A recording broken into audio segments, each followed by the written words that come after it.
and I really appreciate all the committee members coming today.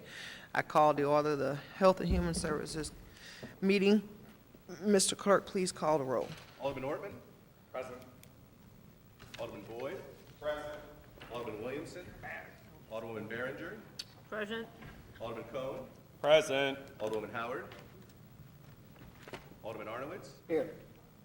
Alderwoman Hubbard? Present. Chairwoman Flowers? Present. We have 7 present, and we have a quorum. Thank you, thank you. And I thank Alderwoman Howard. I just see Howard is in the building. Good morning. We're here to hear resolution number 41, sponsored by Alderwoman Tamika Hubbard in relation to the Biddle Street facility in her ward. And she has some concerns that she would like to bring attention to the Health and Human Services Committee. Alderwoman. Thank you, Madam Chairman and members of the committee. I'm here on behalf of resolution number 41, and first I'd just like to read it. I know we didn't read it out on the floor when it was first introduced, and I'm not sure if everyone has had a chance to read it, but I'd like to read it for you because it has some important details in it. First, I'd like to start by saying that these were concerns that were brought to me by several members of the community that this homeless facility would impact, and I believe they do have some grave concerns about how it would just create a greater hardship on their neighborhood. And I just ask if you all would just take the time to listen and let's shed more light on this situation and get more questions answered.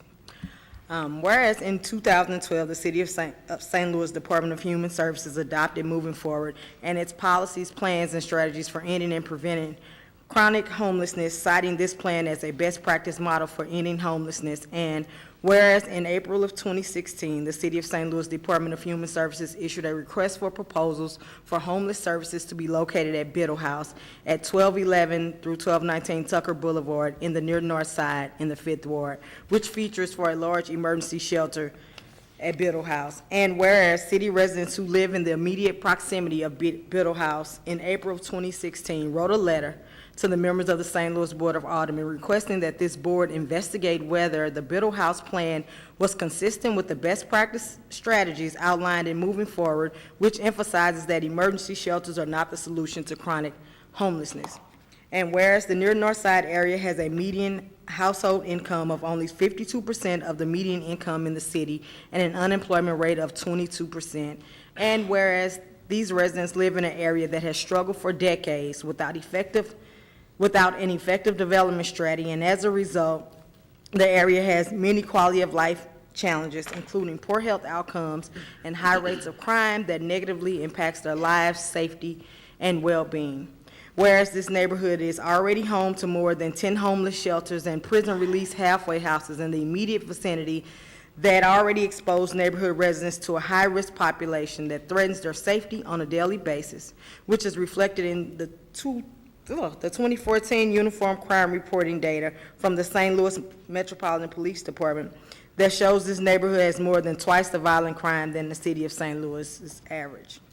Whereas the proposed Biddle House plan merely transfers the region's homeless problems from the downtown area to this area on the near north side without effectively solving the problems, and in fact does not follow the best practices model already adopted by the city of St. Louis for dealing with homelessness.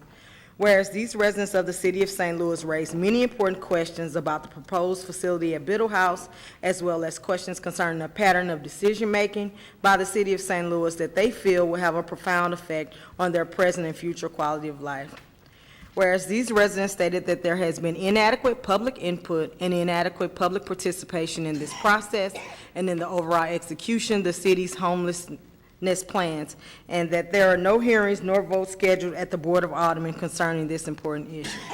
Now therefore be it resolved that the Health and Human Services Committee conduct hearings on the issues concerning Biddle House and the issues raised by these residents, and should report back to the board with a recommendation on whether the Board of Aldermen should support Biddle House plan and where there should be further investigation of the issues raised by these residents. There has been a huge amount of outcry in the community, and I think that it's important for us to realize what I believe has transpired throughout this process. well over a year and a half ago, there were mentions of Biddle House. And I do believe that there was existing pressure because NLEC was closing and that the bridge was closing. And I was assured by the city, the mayor himself, and actually Ty Walterman that this wasn't going to move forward. At that time, I had expressed my concerns about how that it wouldn't fit in the location that they're trying to put it in. When we look at that location, it has a high concentration of public housing, a high concentration of low-income housing units. It's very devastated with high levels of crime. What you have there already is a drug corridor, and not only will it not be of good interest in that neighborhood, it actually won't be safe for the homeless people that they're trying to house in that area.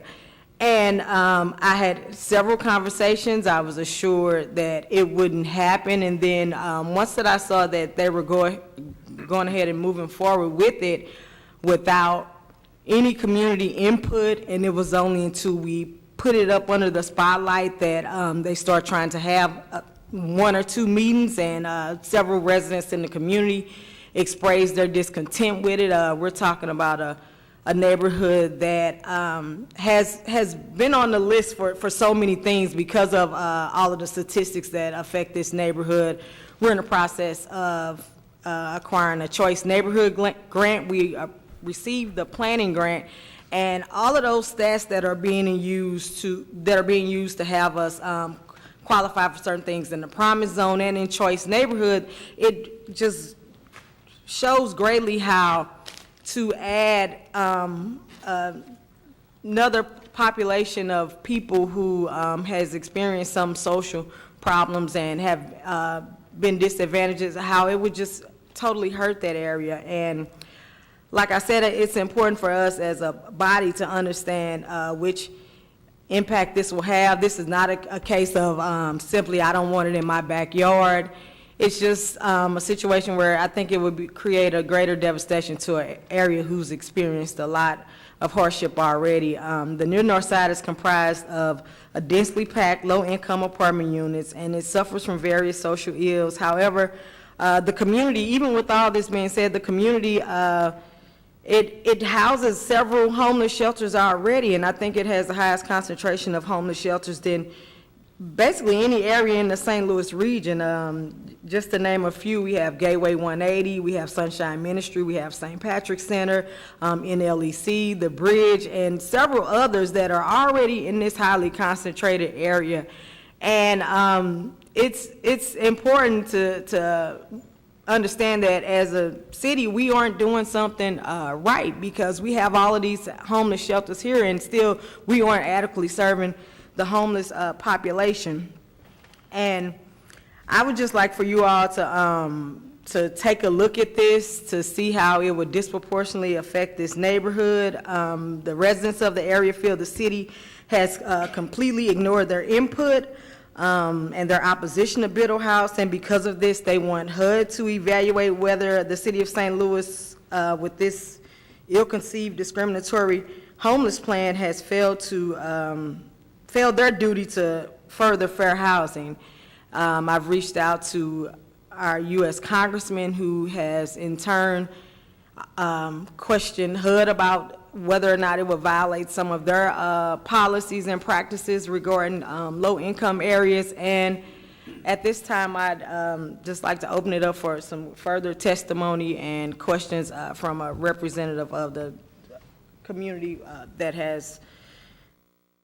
have been hired to come and testify on their behalf. Okay, thank you.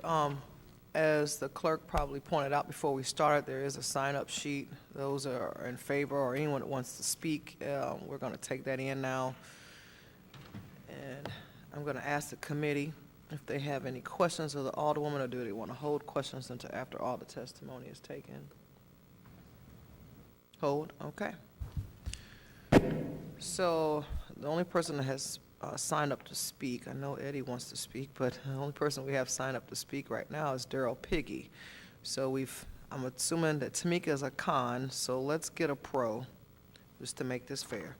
So Eddie Roth, would you like to come up and? Yes, thank you. And Let's see, how long do you think it's going to take you to present? Well, I'll just give you 5 minutes or less, and Okay. since you're holding the questions at the end, I just want to introduce a few people. Okay.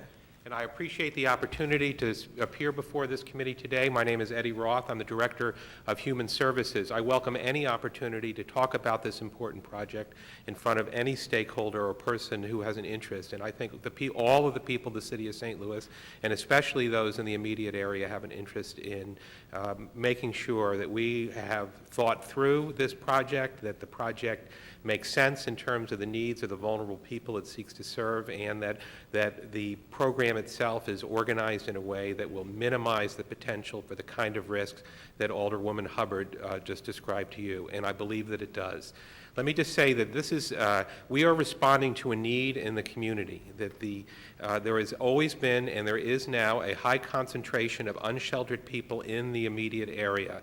And we have a facility, the city of St. Louis owns a facility in which people who are not housed, the unhoused, can come, that we can assess them and we can quickly move them into housing. This is not a project to add to the concentration of poverty within the Carr Square neighborhood. It's the precise opposite.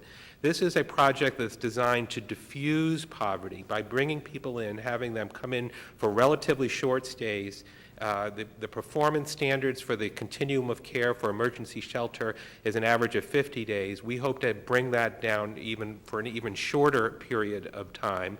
And the idea is that out of every 100 people who present themselves as literally homeless, approximately half of them have the kind of problems that that don't represent major barriers to them being placed in the community. The continuum of care in the city of St. Louis received just this spring more than $1 million in funding for the year following to help people with rapid rehousing. That is to say, funds that would enable a person who lost their job, who was put out of their apartment, that has the kind of problems that with a couple of months rental assistance and a couple of months casework can get them back into housing in a short period of time. And a year from now, 9 out of 10 of them will still be in housing. That is the population, the primary population to be served.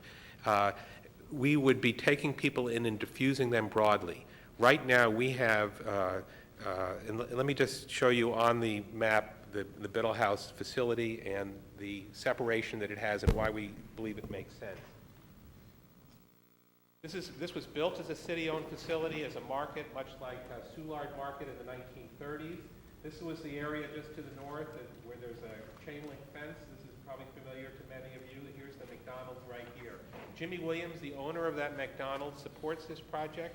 When we visited with him, he says that when they open up their dining room at 6 o'clock in the morning, there are 20 to 30 men, many of whom he believes are veterans, and he's a Navy pilot, a retired Navy pilot himself, who come into his building to use the restroom, to bathe in his restroom, and he welcomes the opportunity to have a facility in which these people can go and move ahead in their lives. This area has also had a high concentration of unsheltered people. The encampments over in the riverfront are just to the east of here. You'll recall that by the bridge last winter, there was an encampment. This is where they are drawn, excuse me, for better or worse. So from a logistical standpoint, this makes sense as a facility to provide day services to people and move them ahead, and especially for single men, overnight shelter for relatively short periods of time. There are 4 significant-sized shelters and facilities serving the homeless within a mile of Carr Square Village. 2 of them are strong, and 2 of them are weak. The strong ones are the Gateway 180 facility just to the west, and St. Patrick's Center just to the south. Get back in front of the microphone. I'm sorry.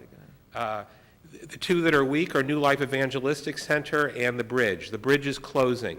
The Bridge is closing at the end of June. This was a response to make sure that the 2 weak facilities have a strong one to replace them in a timely fashion that bring to bear the best resources that we have in this community. Ms. Hubbard says that there is opposition, and there is opposition. It's not limited to neighborhood people. Paul McKee has been one of the most outspoken in his team against this, and I understand that. They have a vision for the North Side redevelopment that doesn't include a homeless shelter along Tucker Avenue. But this is a municipally owned facility. It's owned by all the people. The need is there. Mr. Piggy is one of the lawyers that represents Mr. McKee. He's doing his job. I respect him for doing that job. But this is something that the city of St. Louis needs, and we have attracted the strongest nonprofit agencies that provide homeless services. We had a selection process where the St. Patrick Center and Peter and Paul communities are coming together to provide 24-hour services. The city of St. Louis is remaining involved in this. This is not a situation where we're taking a city facility and throwing the keys to a nonprofit and saying, good luck, we'll check back in with you. We are taking full political responsibility for this, and the experience of our best facilities in this city is that not only do they help people in need, but they are good neighbors, and I expect Eddie, that to be the case, too. I don't want to cut you off, That's but okay. when do you expect for this facility to be completed? It's under renovation now, and we hope to have it ready for occupancy at the end of July. Okay. You said that you're doing this politically correct, and apparently the alderwoman is opposed to this. I'm assuming that any alderman up here had a proposal like this. I would feel the same way she is if she hasn't been included. And I know I've attended a meeting in January because I was getting emails from people saying what we were going to do to answer the homeless situation in the city of St. Louis. And I did attend a meeting. I know Alderwoman Tamika Hubbard was also invited to that meeting, but at that time what was told to me, we didn't know what the site was, but the Alderwoman says she's known now for about a year and a half, that this would be announced and that we would hold public hearings. And that didn't happen. I just saw it on the news like everyone else, that it was announced that it was moving. I come that way every day from the Second Ward. If I don't come across Cass, I pass it all the time. I just came from there this morning getting breakfast from McDonald's, and it's under construction. But honestly, it to me, it just looks like that the public really haven't been engaged as well as the alderperson.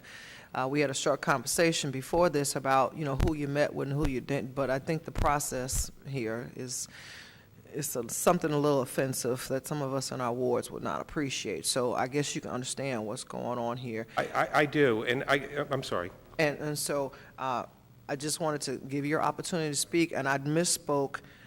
Mr. Piggy is in favor of the resolution, and Ms. Hubbard is in favor of the resolution, and you're against the resolution. So I said she was con, she's pro, you're con. So now we're going to hear from a pro. All right, could I just quickly respond to the process point? And I do understand it, and there's a quandary with anything such as this, that these are immensely complex to put together, just the money part of it. And if you come out too soon with the details, then people who are against it, and make no mistake, Ms. Hubbard is dug in, deep-seated against it, which is her right, and I don't quarrel with her about that. She's entitled to her point of view. If you come out before you have all your ducks in a row, you're criticized as being unprepared, and people who are against you can shoot the project down. If you wait until you have all your ducks in a row and have it figured out and have the main questions with good answers, sensible answers, then you're accused of ignoring the public and not being sincere about wanting public input. So we tried to, as soon as we knew that we had the wherewithal to make it all happen, we came out with our announcement and public processes. And even ahead of that, the alderwoman has known about it for a year and a half. I sent an email, which I'd be happy to share with the committee, back in October of last year, saying this is the direction we're going. We are open to all conversation with the community. We have set up multiple meetings, even before the January meeting with the alderwoman, and welcomed any kind of meeting. This has not been a secret. We just haven't made an announcement because we didn't have all the pieces together. But we do now, and we feel as though the more people hear about it, the more confidence they will have that this is a responsible project, and the concerns that the alderwoman has will not be realized. We're going to make it our business that they're not realized. And thank you for that. But I also know, and Mr. Campbell is here, we had Peter and Paul also approach the Second Ward for a facility.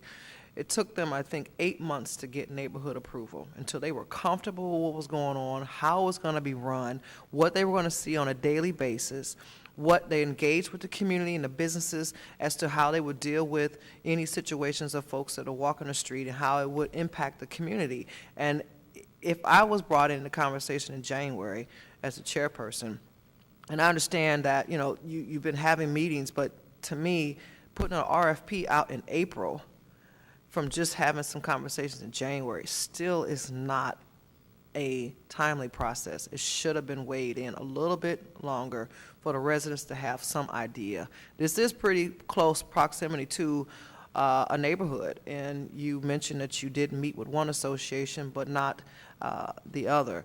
And I understand it may have been some resistance, but that's just part of the process. Yes. And you have to understand, as all the persons, that's the part where, you know, you have an occupancy permit you have to still deal with, that the people have to weigh in and so forth. And it's only better to do things a little bit more positive than just ma'am, bam, get you ma'am, and then, you know, you don't have anything else to do. So thank you for your time. All right. And I'm going to Yes, call ma'am. Mr. Piggy at this time.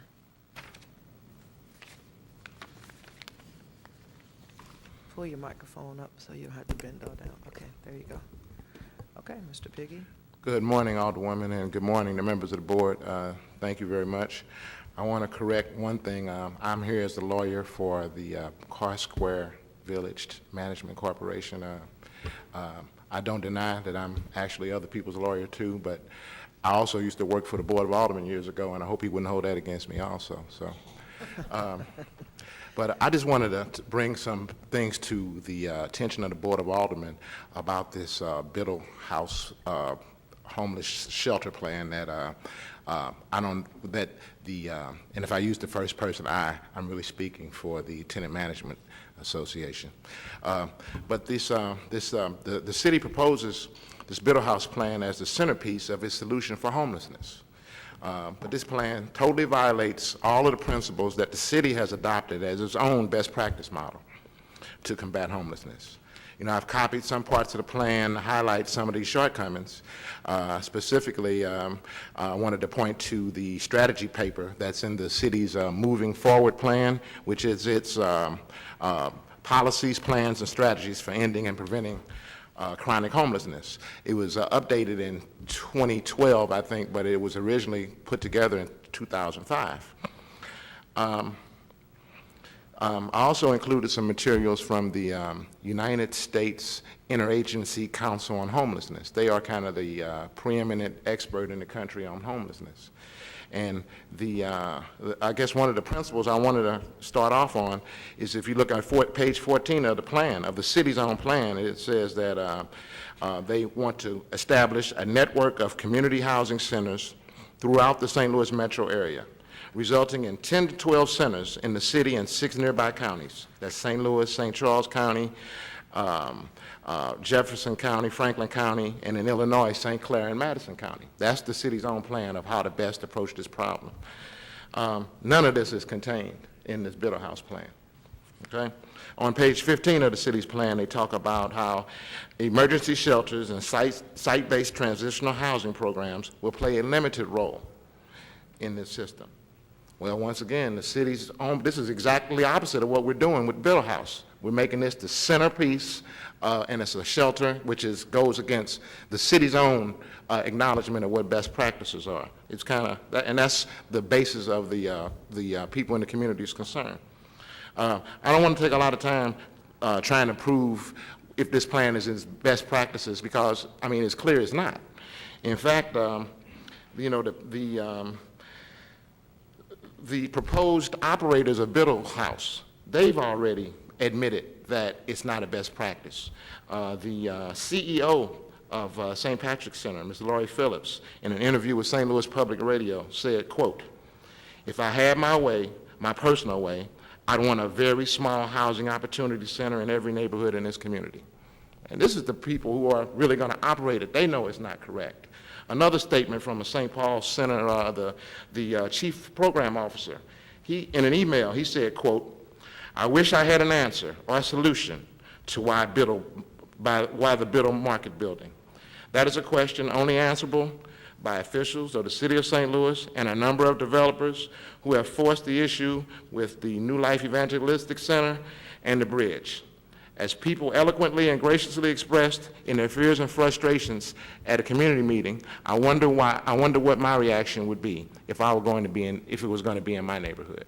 So, I mean, these are the people who are operating, and they already admit that it's not a good plan. So why are we doing this? We can do better. There's no need to make the center of our homelessness plan a bad plan. And it's really wrong to burden the people in that community with this plan. We're totally out of step with best practices. The city claims it's an emergency. There's really no emergency that exists. And I guess if it is an emergency, they've been planning for this emergency for a year and a half. So it just doesn't pan out that we have to hurry up and do this or else, because it just simply isn't true. There are a couple of legal and procedural challenges to this Biddle House plan. In your package, you have the original letter that the Tenant Management Corporation sent to the Board of Aldermen. I'm not going to read it here in testimony, but take some time and you can see all the different points that are good points that have not been answered. Okay? Last month, Congressman Clay addressed some of his concerns in a letter to the Secretary of Housing and Urban Development. And I just want to read a little bit of his letter that he talks about the near north side, which is just north of downtown, and for the last 60 or 70 years, the city has engaged in policies that have been designed to or had the effect of creating a huge concentration of African American poverty in a dense ghetto north of the affluent Central Corridor. Okay? That's what this plan is, it's playing to that narrative. And once again, as a longtime resident of St. Louis, I think we can do a lot better when we take actions that are going to affect people's lives. There's a letter that the Tenant Management Corporation sent to the local HUD office. They raised two important points that I don't know, I've never heard in any discussion of this plan that have been raised. One is that the fair housing laws of this country for recipients like the city of St. Louis, they are required to affirmatively further fair housing. What does that mean?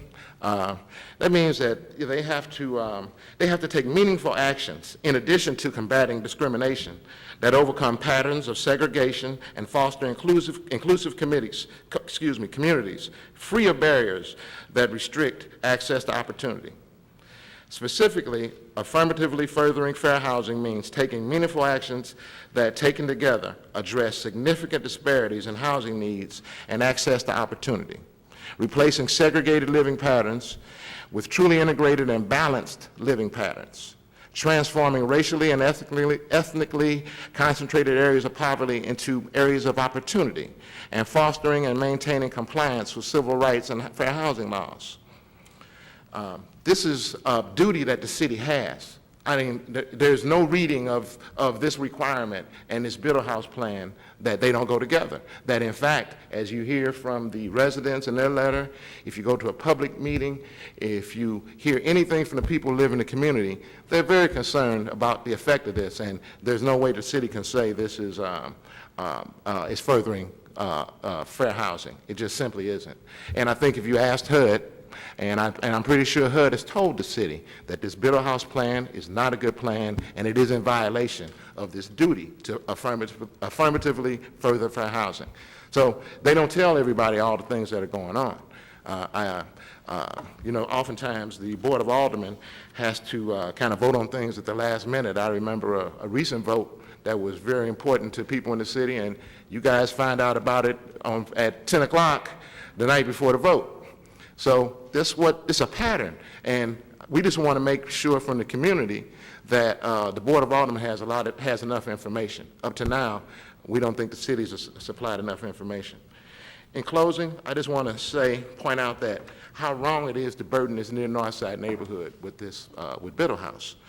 In your package, if you look on the last page, there's a map that outlines all of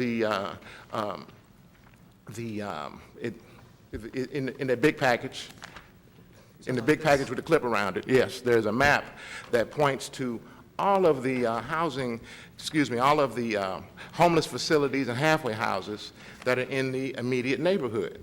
Well, it's, when you look, a picture says 1,000 words, and when you look at it, there's no other neighborhood in the community, in this whole region, that has the burden of trying to deal with this homeless problem with a bad plan. Okay, it's kind of ridiculous. The city has received recently 2 grants from the federal government: the Byrne Criminal Justice Innovation Grant and the Choice Neighborhoods Planning Grant. Each of these were earmarked to reduce crime and de-intensify poverty in the Carr Square neighborhood. Well, once again, this Biddle House flies right in opposition to what they've told the federal government about this neighborhood, that it needs special attention and it's worth spending money to try to make it better. Well, Biddle House doesn't fly into that narrative at all. A couple of things I want to comment about Mr. Ross' testimony.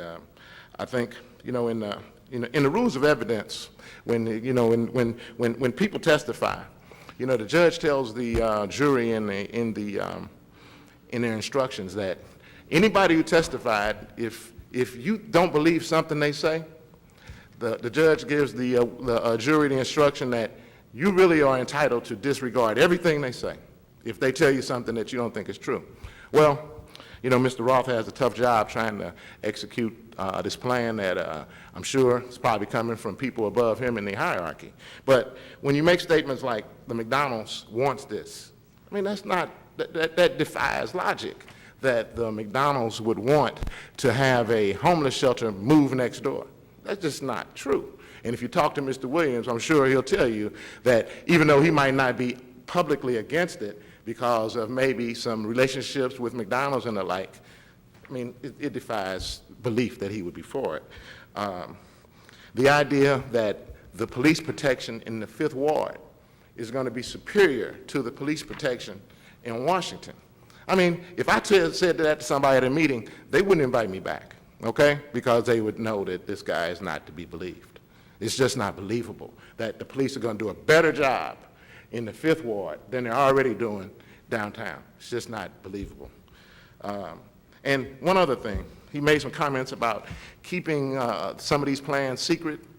I have a lot of experience in government at the local level, at the federal level, and that flies in total opposition to everything I know about how the government should work. That actually transparency and information is something that really makes our system work better. And that's kind of why I'm here today, to add more information so people, as they make their decisions, have all the information. And I know I'm sharing with you some things today that the city probably won't share.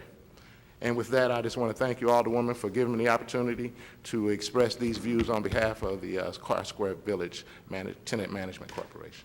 Thank you. So you are representing Carr Square Tenant Management Corporation. Has the city or Mr. Roth met with the association? It's kind of like, everything is a fait accompli. When it's already decided.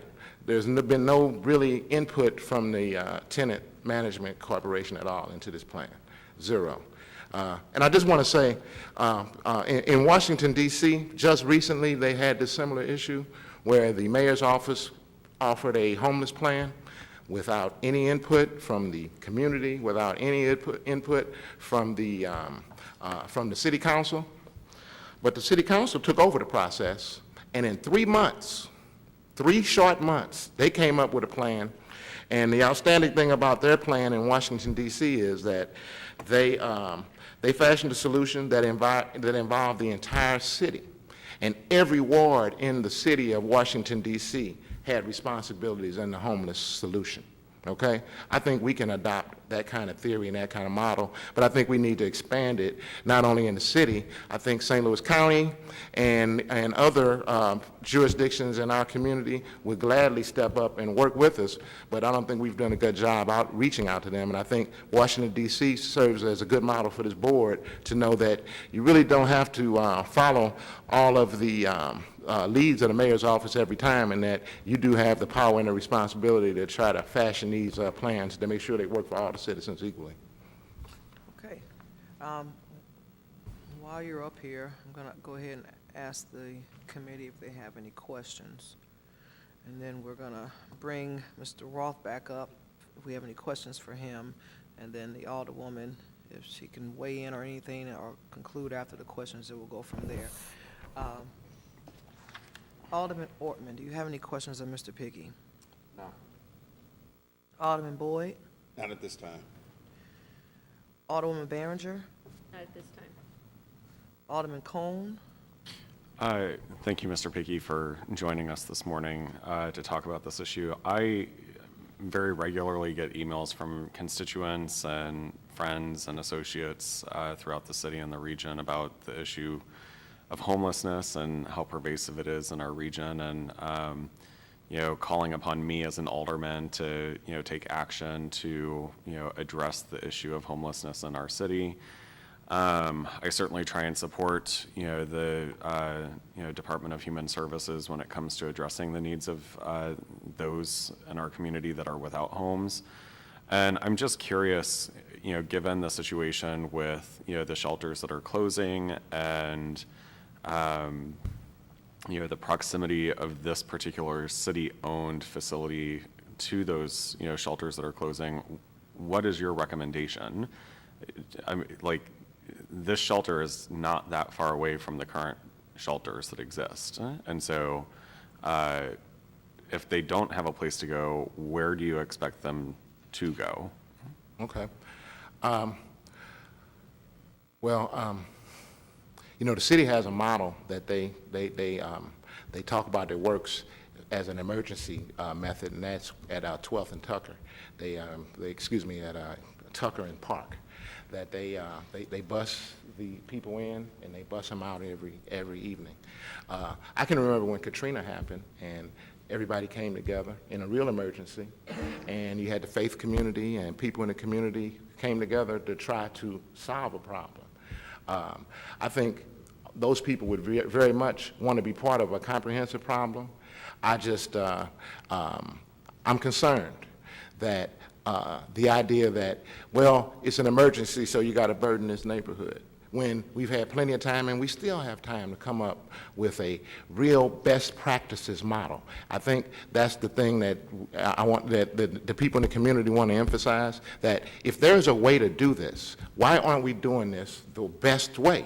In your materials, you have information from the United States Interagency Council on Homelessness. They have a best practice model. The city has adopted this best practice model. So I understand your concern, Alderman, but I think we're resolute in that you can't, how can I say it? You can't jump out the window and then say, save me, I'm falling. Okay? That's what's happening here. That, okay, there's an emergency, you got to save us. No, hold it. Don't jump out the window. Let's sit down and go to the community and go to the faith community and go to the people in the community who are concerned about this, and let's put a best practice plan in place.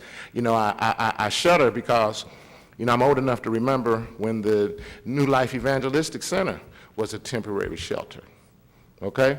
So the people in the community remember that too. So we can't go forward with this plan because it's deficient. And I think we have the ability here in St. Louis to do a better job. And I think we just can't put that burden on these people in this neighborhood. If you look at the map, they are already doing more than their share of trying to handle this problem. And in Washington, D.C., they put it in every neighborhood. We need to do that. So I understand your concern that we have to do something, but I'm not moved by it, Alderman, because it's a bad plan and you are victimizing a neighborhood, and we can do better. What do you expect the Board of Aldermen to do specifically? I mean, in this resolution, it says, therefore be it resolved that the Health and Human Services Committee conduct hearings on the issue concerning Biddle House and issues raised with these residents, and should report back to the full board with a recommendation on whether the Board of Aldermen should support the Biddle House plan and whether there should be further investigation into the issues raised by these residents. So what specific issue do you expect the Board of Aldermen and this committee to take?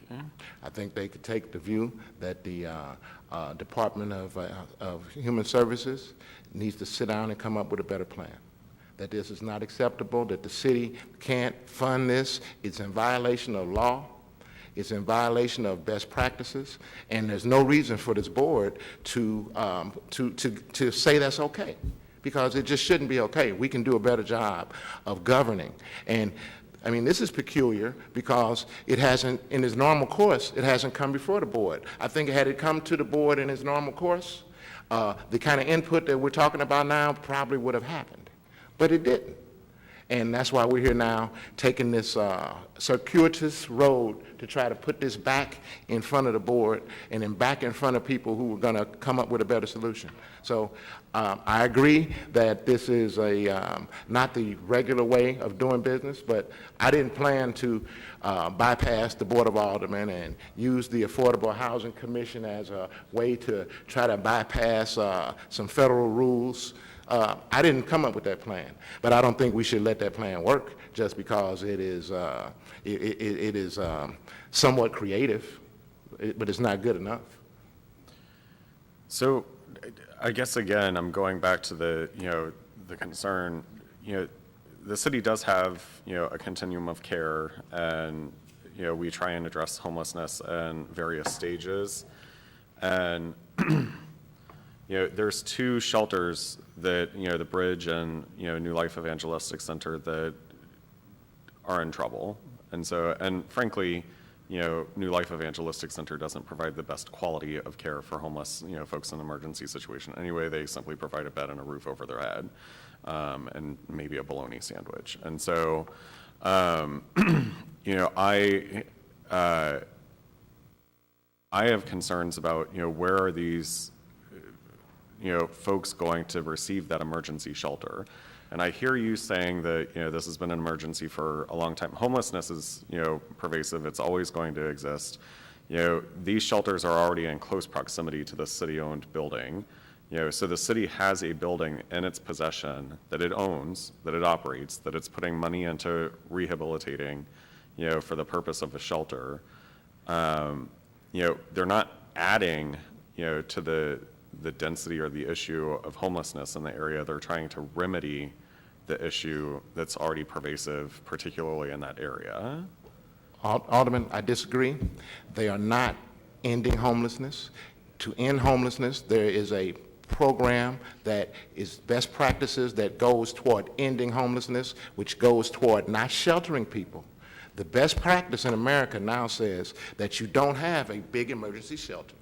People who are experts now, and maybe that's something that the board needs to bring these experts in so they can hear from them. And it's not just me saying this, but actually the new standard is to housing first. And this is the hearing I could tell you a lot about that, Alderman, about how you have a series of regional outlets throughout the community, okay? There's a standardized intake tool that you use at all of these different places. You might have one in Afton, you'll have one in Belleville, you'll have one in Florissant, you'd have one, you might have one in Clayton, you could have them everywhere. And with this common intake tool, you'd have the whole community first using their resources to do what's called housing first. The first thing in the modern best practice is not to keep you overnight, is to put you in housing. And there are different acuity levels of homelessness. And like I say, so it's more than I think we're prepared to do today. But Alderman, the idea that this is a solution is simply false. This is not how to do it. And I don't understand why, if you know there's a best practice, okay? If you know that there is a way, an established way from experts to handle this problem, why would you put your resources into a plan that you know is not adequate? It's bad government. I guess where I'm coming from, though, is, underneath the previous director, and we also had, Antoinette Triplett, who is the director of homeless services for the city of St. Louis. She's now director of, I believe, human services down in Atlanta, if I'm not mistaken. They put together a continuum of care for homelessness, which addresses, the issues that you're talking about right now. Those are partnerships that the city of St. Louis has and have established with, other organizations throughout the region to address the issue of homelessness. But you're still going to have people that lose a home, that, are chronically homeless, et cetera, that are going to need that temporary or emergency shelter. And, it's always going to be a need in our community. And so, we are, at least based off of the last update that I recall having as a member of the Board of Aldermen, working to address those concerns through, the continuum of care and other methods. And so, I I feel like it's very myopic on your part to say that, this is not the solution, when in fact it's, one piece of a plan that the city has been implementing. And so, and I don't know Alderman, if you're. I think what's going on here is the city should have, when I became the chairman of the Health and Human Services, and you and Alderman Boyd both asked me those questions about what we were going to do with homelessness, and you had questions that you wanted to ask what the city was doing. At that time, the city probably should have came to us and talked to us about. I don't disagree with that at all. And we should Yeah. have been educated onto what was going on before this move even happened. And so I think what he's saying is, and I agree with him, we should probably spread this out throughout the city and not just concentrate in one area.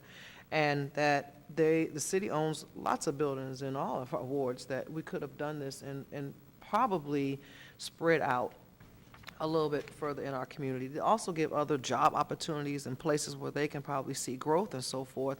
I have the halfway house right behind Bissinger's Chocolate, which I inherited during redistricting because I needed 500 and some people to fill my census. I didn't know anything about it until Bissinger's Chocolate started opening, and they were letting me know about the activity. And at that time, Hopeville was still open across the street. And so, we know what we see in the news, and we know what the city's doing to respond to those emergency situations. But I think, as he's saying, it's not an it's an emergency maybe now because we're trying to shut down a facility to satisfy some folks in the community that have some concerns about what's going on, but this should have been something that should have been brought to the table in the Health and Human Services and the Board of Aldermen so that we can better understand. Right now, we're in a situation where how many beds is going to be in this facility? I think it's 95, supposed to, I think that's the number. I thought I saw more in the plan on the city website. There's certainly more people, there's certainly more people in some of the local places, so it might be more, and so I think it's 95. So the answer now is, we got a building, we're putting money in it, we got money, we're doing it, we're going to open it regardless of what anyone thinks, is right or wrong, which is not the right way to do it. So I understand, you want to know where? Well, we probably should address this a while ago. I don't disagree with that at all. And Do you have any more questions, Alderman? Alderman, I'll point out that in Washington D.C., when the city council took control of the problem, they solved it in 3 months. In 3 months, it won't be winter, okay? So we have plenty of time in this cycle of weather before the severe weather comes to come up with a better plan. And I just asked Alderman, is there anything in this Biddle House plan that you can point to that goes with best practices? I got some experience in government, and I always thought that, you reach high. You reach as high as possible. There are considerations that keep you from reaching and always getting to that goal, but you start there. And in this case, we're not starting at the top. And I just think it's not good government to put a plan together that's going to affect people negatively without trying to do it the best way. I think I would hope that I'd be part of a system and a city that would try to solve problems in its best possible manner and wouldn't settle for a solution that they know before it starts is not adequate. That's just my view, and I think a lot of people hope and feel that the government will serve them in that manner. So I guess, Madam Chairwoman, I don't know if this is a question for yourself or the sponsor of the resolution. So if we were to pass this out today or some other time, what are the next steps? What would the next steps be? Well, when I read the resolution, what I was looking at, and also, unfortunately, you all didn't get the opportunity to read some of the things that's here before you prior to today, because I think there's some legitimate questions in Congressman Clay's letter that, he would like to get some answers to, which was written May 17th, and I don't know if we have those answers yet.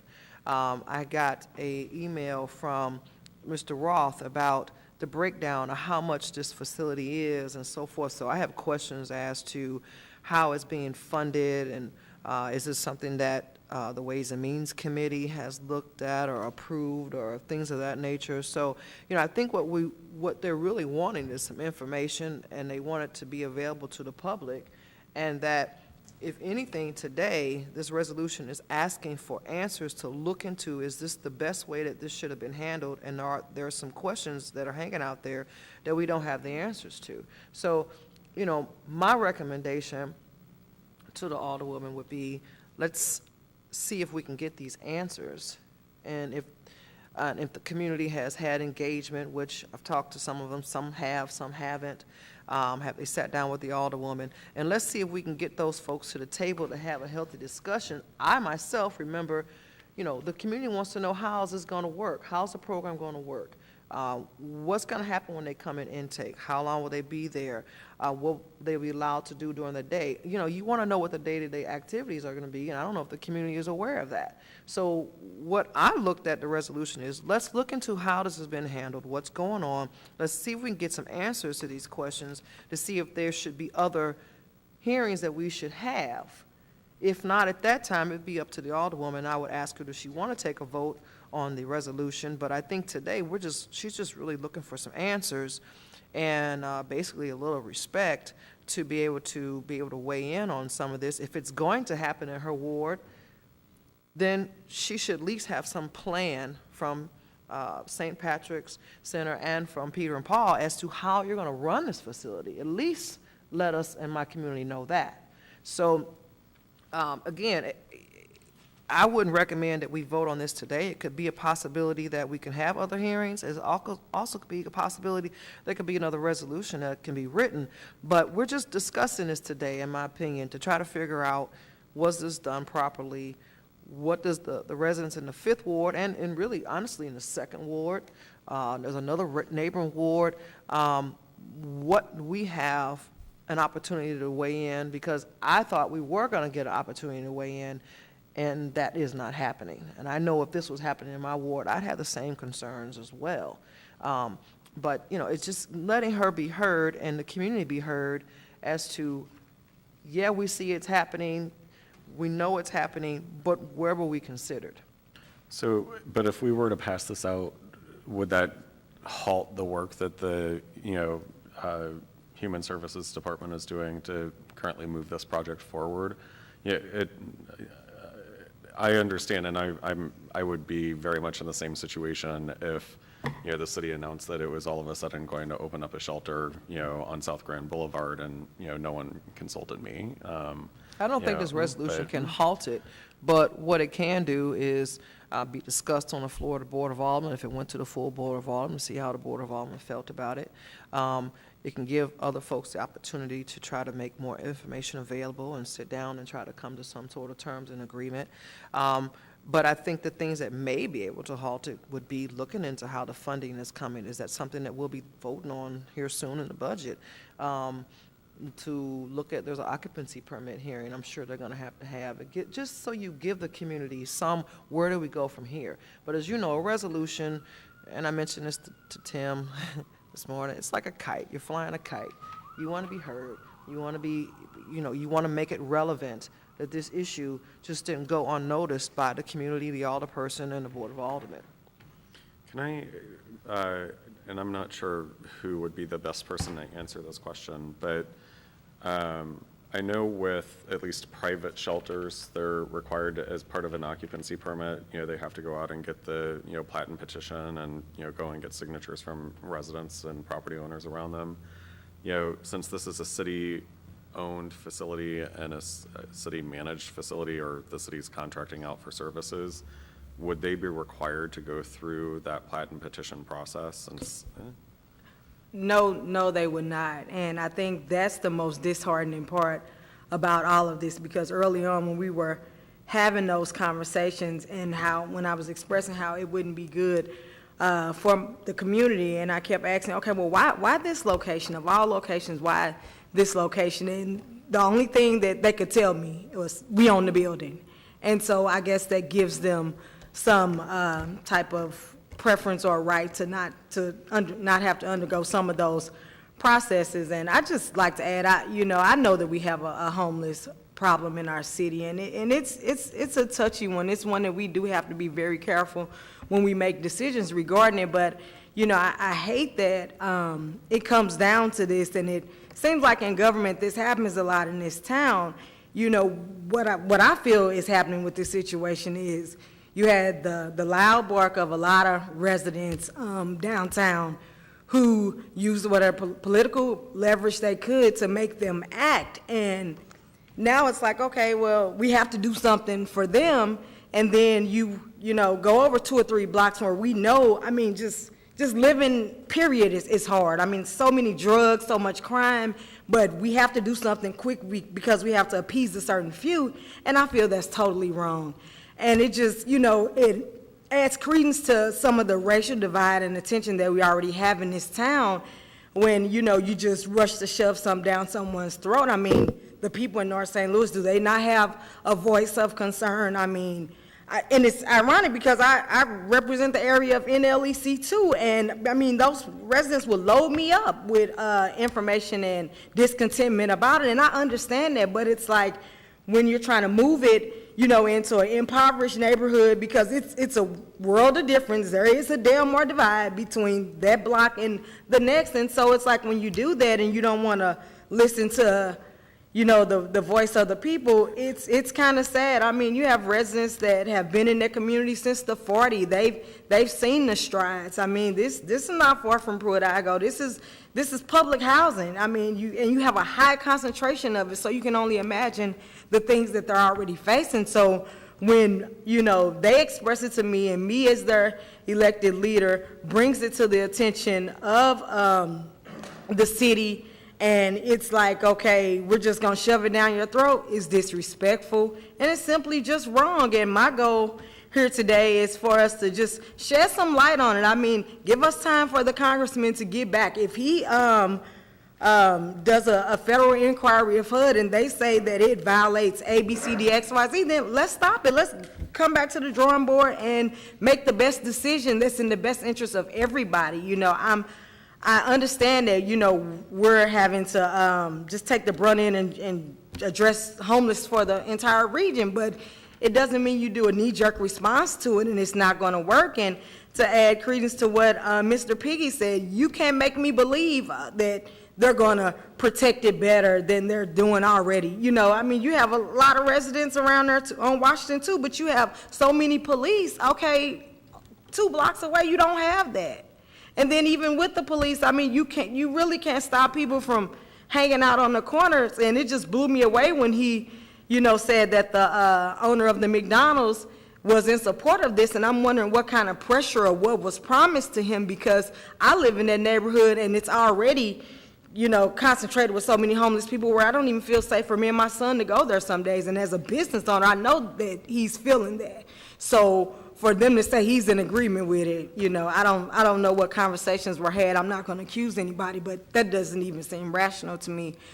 So with that being said, I just, you know, would like to ask everybody to consider, you know, sometimes when you open it up for everybody to see, it makes people start making decisions a little bit differently. I believe that, you know, it shouldn't be a situation where just the city can just do what they want to do and not get some of these questions answered. I mean, I think these are some legitimate concerns, and I just hope that you all can take the time to read some of this stuff and just get some more information about it, because, you know, I would feel the same if it was any one of my colleagues' ward. I mean, if it's an issue that we're dealing with as a city, then we need to deal with it the right way. We shouldn't just shove it down the path that we think will be met with the least resistance. And I don't have anything else In to light offer. of time, Alderman Cone, do you have any more questions? 'Cause I think when Eddie gets up here, there's probably going to be quite a few too, so.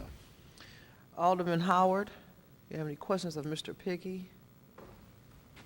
I don't know who to direct this to. I guess my question is how far is Cass Avenue from this? The side of the NGA? It's probably half a mile, Yeah. which brings more questions into light. If the neighborhood is making these strides and changes, why can't we be in step with what's going on already in the neighborhood?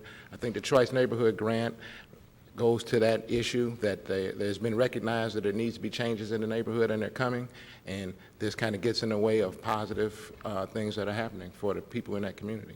You can actually see it on the map there. Is that the green space there? Yeah, is it up to the, The top of the board there, Mr. Biggie? Yeah, that's it right there. I thought it was relatively close. Maybe a little bit to the east. Okay. You have any more questions? Yeah. So Cass. That's all I'll ask Eddie, if I have a question. Okay. Alderman Ornowitz is getting coffee. You have any questions, Alderman Ornowitz? He's talking. Okay. Not this time, ma'am. All right. Thank you, Mr. Piggy. Thank you, Madam Alderwoman. Chairman. Mr. Boyd, I'm sorry. I They- do have they a don't- follow-up. Okay, go ahead. Mr. Piggy, you cited several times a violation of law. Could you be more specific and clear as to which law that the city would be violating? Well, I think I know that the fair housing laws require the recipients, like the city of St. Louis, who receive money from HUD, to affirmatively further fair housing. That means that you have to be on the front line of trying to make conditions better for people in challenged communities. In this instance, we had a Carr Square Village residents been recognized over and over as a neighborhood that needs special attention.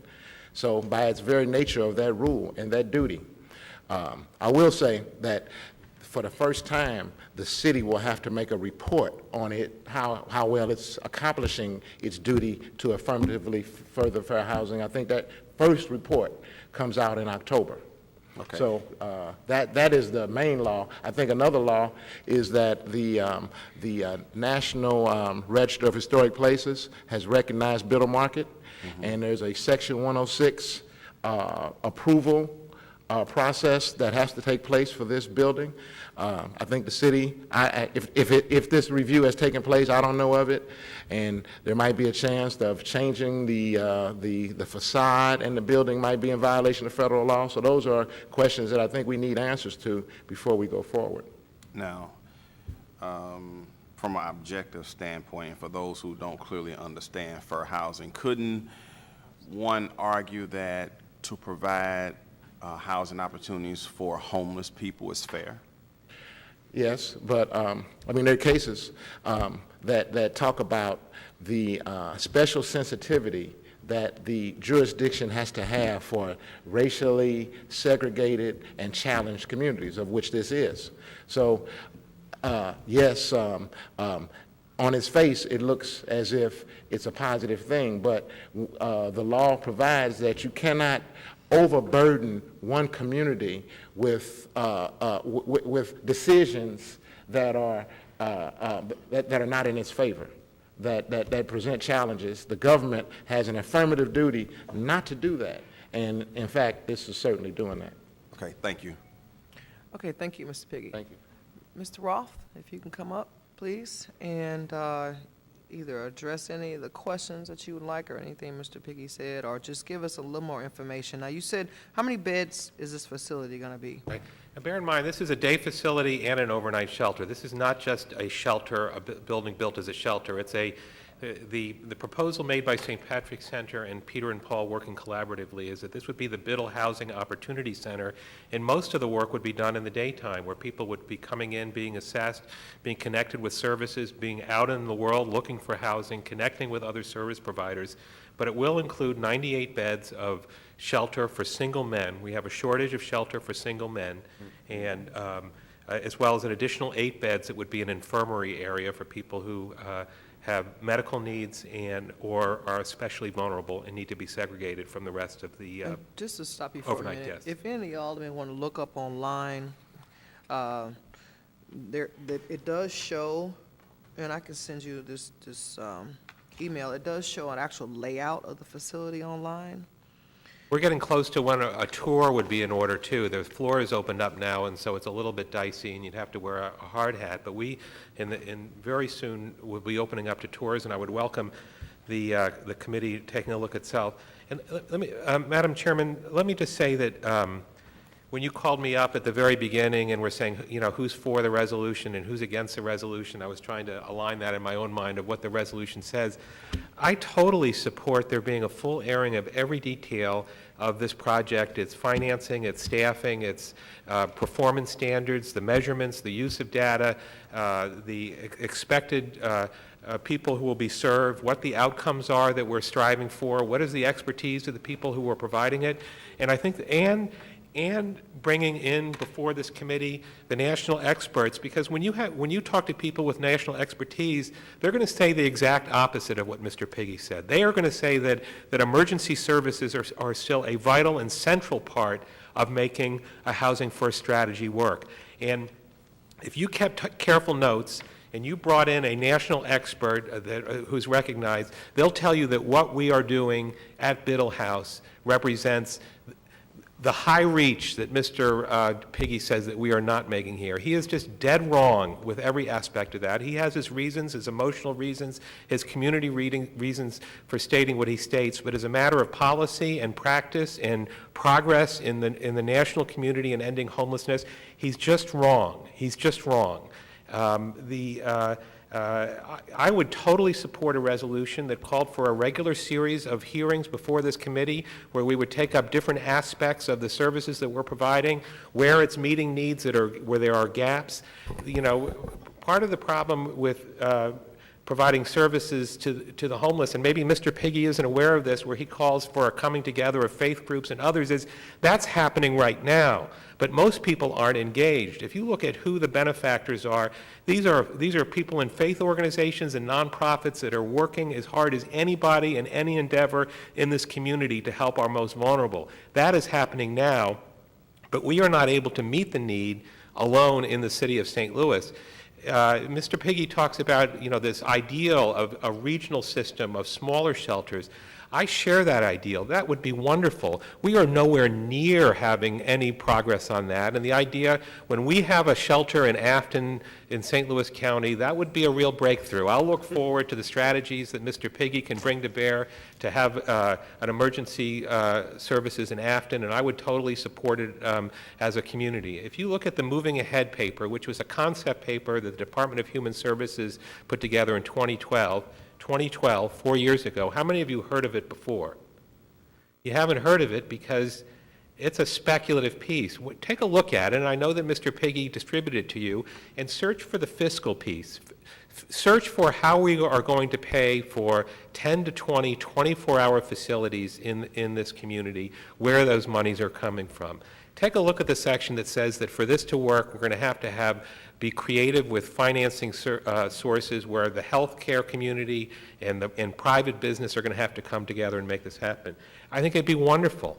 It hasn't happened yet, and in the meantime, we have tremendous need in this community that we're trying to fill. And I would agree that the process has been less than ideal. It would not be the way that I would want to have it, but we've done the very best we can trying to move something together. I'm glad that Mr. Piggy brought up the 12th and Park Shelter, because when the voices that he and Alderwoman Hubbard brought up, that he says are these powerful voices from downtown, were calling out about problems at NLAC.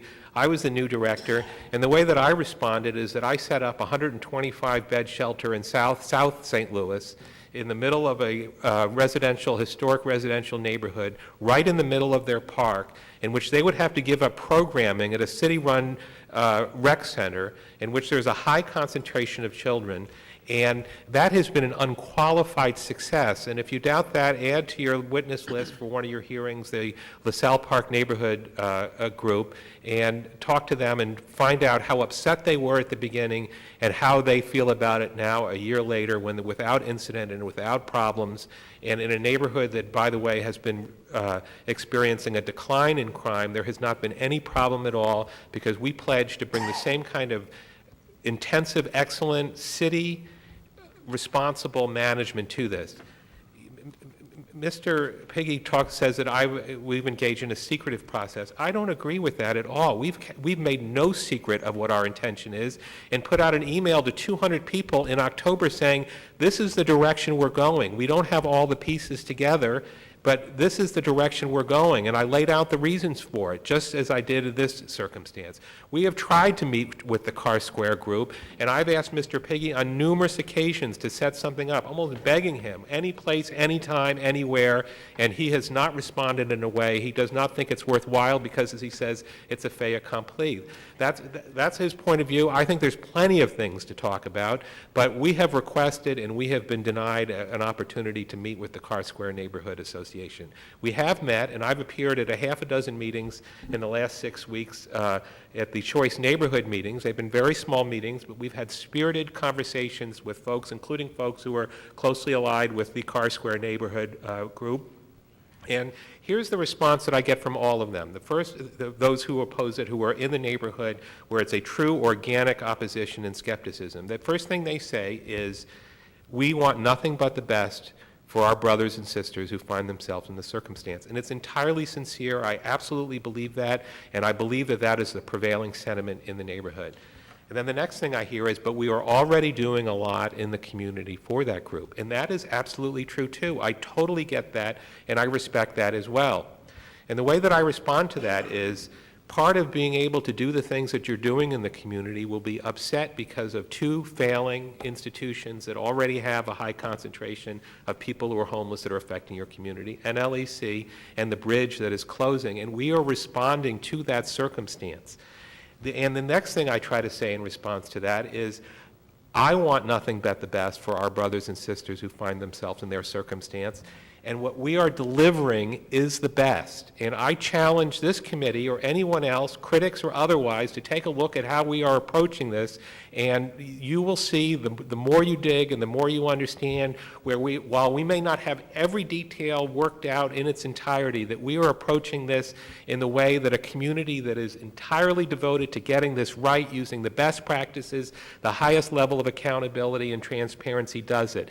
To get the thing off the ground, we have not had the process that would be ideal and that you would expect in your own wards. I appreciate that. But the only way to get traction on a project such as this is to get all the pieces together so that you're ready to go before you announce it, and that's what we did. But we did not keep it a secret. It was never a secret.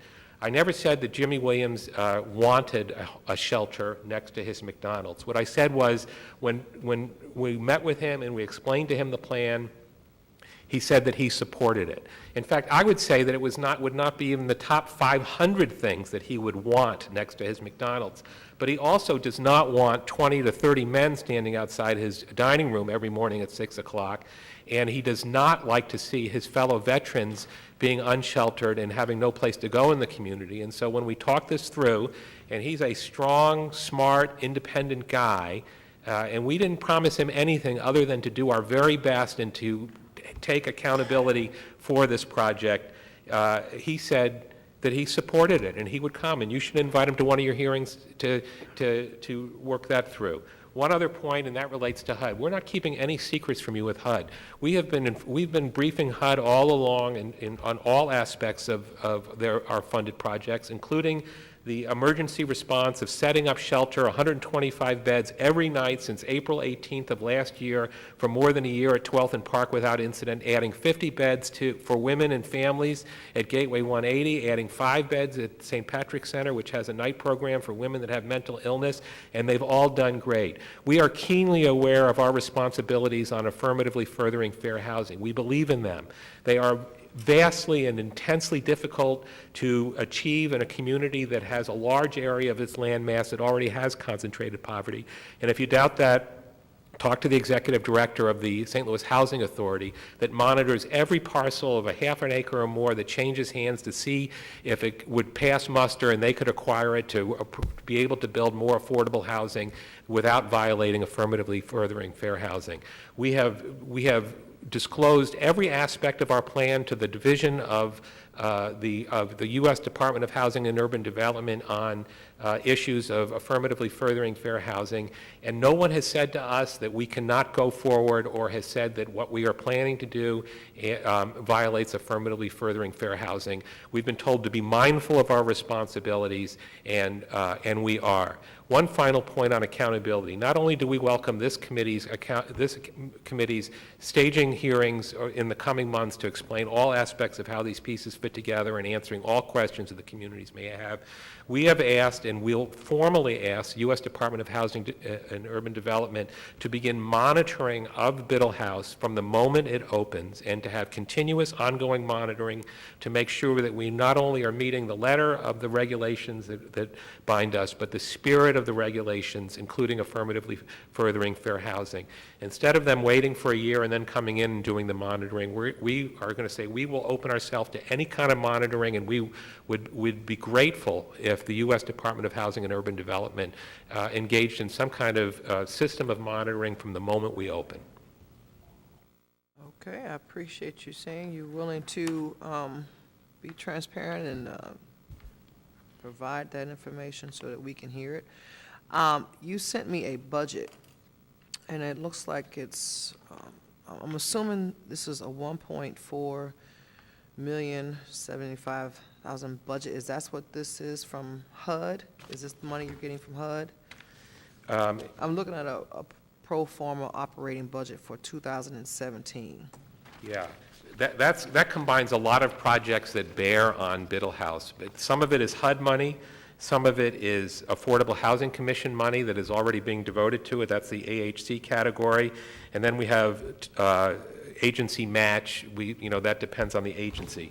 One of the things that I left for each of the members is the central part of the application that St. Patrick's Center's collaborative proposal to be the facility manager has, and that gives a full description of their protocols, their program objectives, the staffing levels, and at the last page of this, and this is the date stamped one, May 20th, there is the budget that they propose, and a total budget of 1.179 million, of which about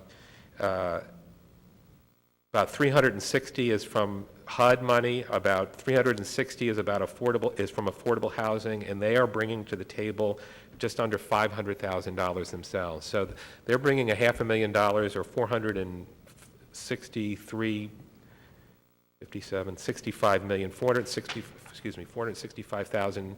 Affordable housing is 360, and the HESG, which is HUD money, is 360, and that's for just the operations part of it as described in the application.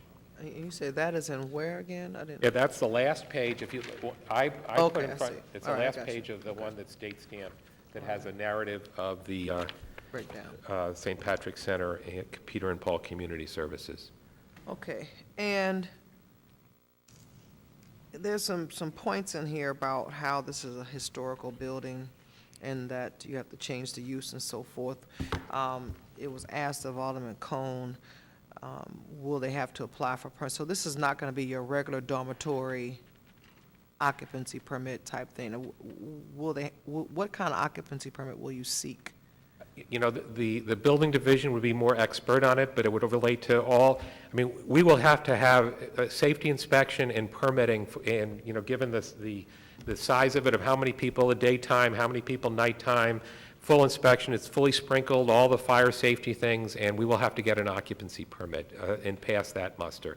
I agree with Alderwoman Hubbard that my understanding is that because it's a municipally owned facility, you don't have to do plat and petition. And as for the issue relating to it being listed on the National Register of Historic Places, my understanding after law department review is that there's no impediment to the interior renovation that we're doing or the uses that requires any additional process because of its status. But again, Mr. Garvin, who was here earlier, would be the person that would be best to testify. I'm a little outside my realm on that, but that's my understanding, that was, at the very beginning, something that was investigated, and there is no impediment relating to the status of the building as having been listed on the National Register of Historic Places. And what does daytime shelter, what does that mean? Daytime, I mean, it's really not just daytime, if you read the narrative from St. Patrick's Center and Peter and Paul, they much more incisively and eloquently, but what it really comes down to is this. Yes, it's a place for people to come out of the elements and to have respite, but this is going to be a place of action. This is not going to be a place where people are just going to be sitting around like they're in a bus terminal or something like that. This is going to be a place where we're going to know who the people are who need help, what their needs are, and where resources are in the community to get them into housing. That's the idea. Housing First is about moving people quickly into housing. And let me just back that up and say, people who present themselves as at our front door as homeless, we're going to see if we can't divert them. That is to say, are they really homeless? The best kind of service that you can provide a person is to say, where is it that you might go? Do you have family? Do you have friends? If I called your aunt who put you out, and maybe we can help out in that household, because pretty much, unless you're fleeing family violence, any couch is better than any shelter bed. And so the primary objective, and you'll see a big part of the St. Patrick's Center, Peter and Paul application, is to spend a lot of time with people coming in and diverting them out of shelter so they never spend one night in shelter. And then the people that have smaller problems,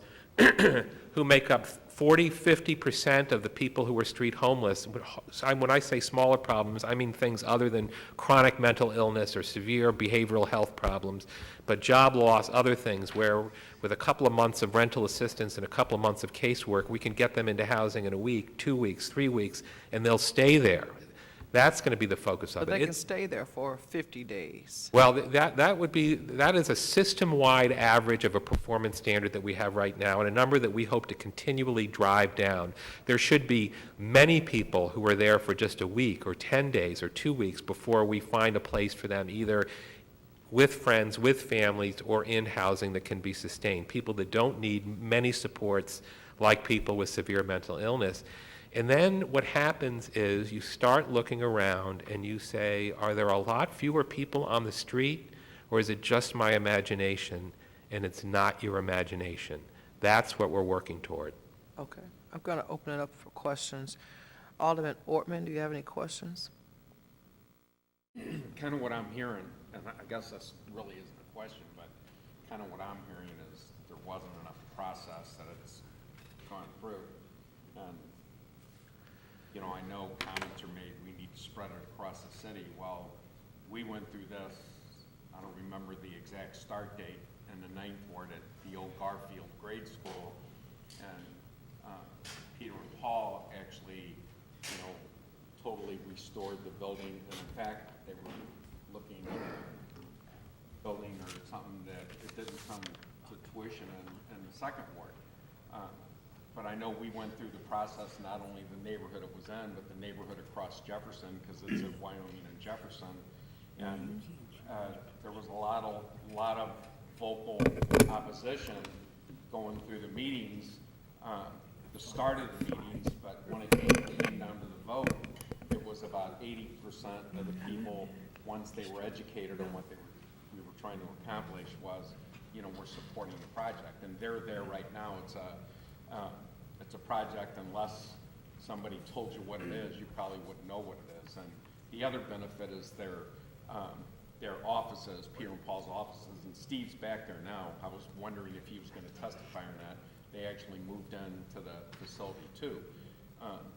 But I'll bring this up, I think a lot of times it's NIMBY, but I totally believe that we can kind of eliminate part of the NIMBY effect with communication, you know, and process and education.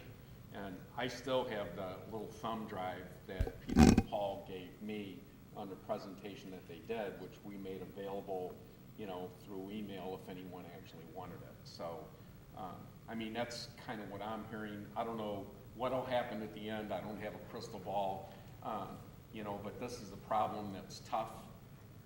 Unfortunately, the NIMBY effect is out there. Nobody wants it in their ward, in their neighborhood.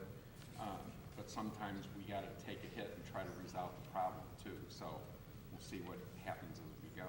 I appreciate all your comments, and I agree with pretty much everything that you've said, Mr. Alderman. And I predict that this facility will succeed in ways where people who are skeptical now, understandably skeptical now, people who are skeptical in part because of the absence of process will say, this is an outstanding asset in our community, and we're proud to have this near where we live. Okay, Alderman Ortman, does that conclude your questions, statements? Okay, Alderman Boyd? Thank you, Mr. Chairman. Good morning, Eddie Roth. Good morning. Like Alderman Ortman said, you know, it's a process misstep, and I know I try to live my life by being a very process-oriented individual, and I think the way that the city went about handling this was extremely disrespectful, and I'm very disappointed at how we got to this point, because I do think that there could have been other options explored. Prior to Bill Seedhoff leaving and Antoinette Triplett, we talked about housing solution centers across the city, and I noticed when I just kind of glanced through the moving forward document that the city approved, that to me that was exciting. And one of the conversations that we had was that you can have one of the housing solution centers that would support veterans, and I certainly was very interested in having it in my ward, quite honestly. You know, been a veteran and wanted to be part of, you know, eradicating homeless as best we can, but that kind of fizzled out and went away. And I think that when a community has resistance to an issue, then it's our obligation as a municipal body to try to seek alternatives. And I do understand that sometimes it may be the only alternative, and we have to try to manage it the best we can. I'm not concerned about the facility being mismanaged or ill-run or anything like that. The biggest concern is, you know, just what the perception is, moving them from one location to another location in a community where there's opposition. I want to ask you, I have several questions, and please forgive me if they seem like they're all over the place, because I was just kind of writing them as thoughts came down. So tell me what the status is of NLEC. I don't know the precise status. My understanding of it is that in December of 2014, the Board of Public Service, after a year or more of public hearings, determined that affirmed a petition filed by neighboring property owners that the New Life Evangelistic Center was in violation of certain aspects of the hotel occupancy code that relate to nuisance conditions. And as a result of that finding, New Life Evangelistic Center was given 90 days, more or less, to decide either to close its facility, to reduce its occupancy to, I think, 32 beds, which is what they had an occupancy permit for, or to, if they wanted more beds than that, petition for, through the ordinary process, according to city ordinance, for an expansion of that occupancy. The NLEC decided to take a fourth option and filed a lawsuit in federal court, which was ultimately dismissed, with the federal court saying something along the lines that it needed to exhaust its administrative remedies in the city in relation to seeking more occupancy if that's what they wanted. They have sought an increased occupancy up to the full amount that they had, that was the product of which was the nuisance conditions, and the building division denied them that. They appealed that to the Board of Zoning Appeals, I think is the appeals body, and it is currently pending in the Board of Zoning Appeals. And I saw something in the paper that there's expecting a decision sometime, maybe this month. But I have not been directly involved in those proceedings. But they're currently operating, basically. They are. Right now. Okay. Yes. And I've never heard of the Bridge, so what I'm understanding it's a church-run organization. Well, actually, it's an independent nonprofit agency. It had been a ministry historically of the Centenary United Methodist Church at 16th and Olive Street. It became its own independent agency a couple of years ago, and at Centenary United Methodist Church, it had been operating the region's largest daytime facility for people who are homeless, and they are closing at their lease ran out at the end of December, and I faced the prospect of having no place for people to go. We were able to negotiate an extension until the end of June. It's almost the end of June. Okay. Do you think there would be an opportunity for the city to work with NLEC and the community to keep it located in that space? Do you think that was ever an option?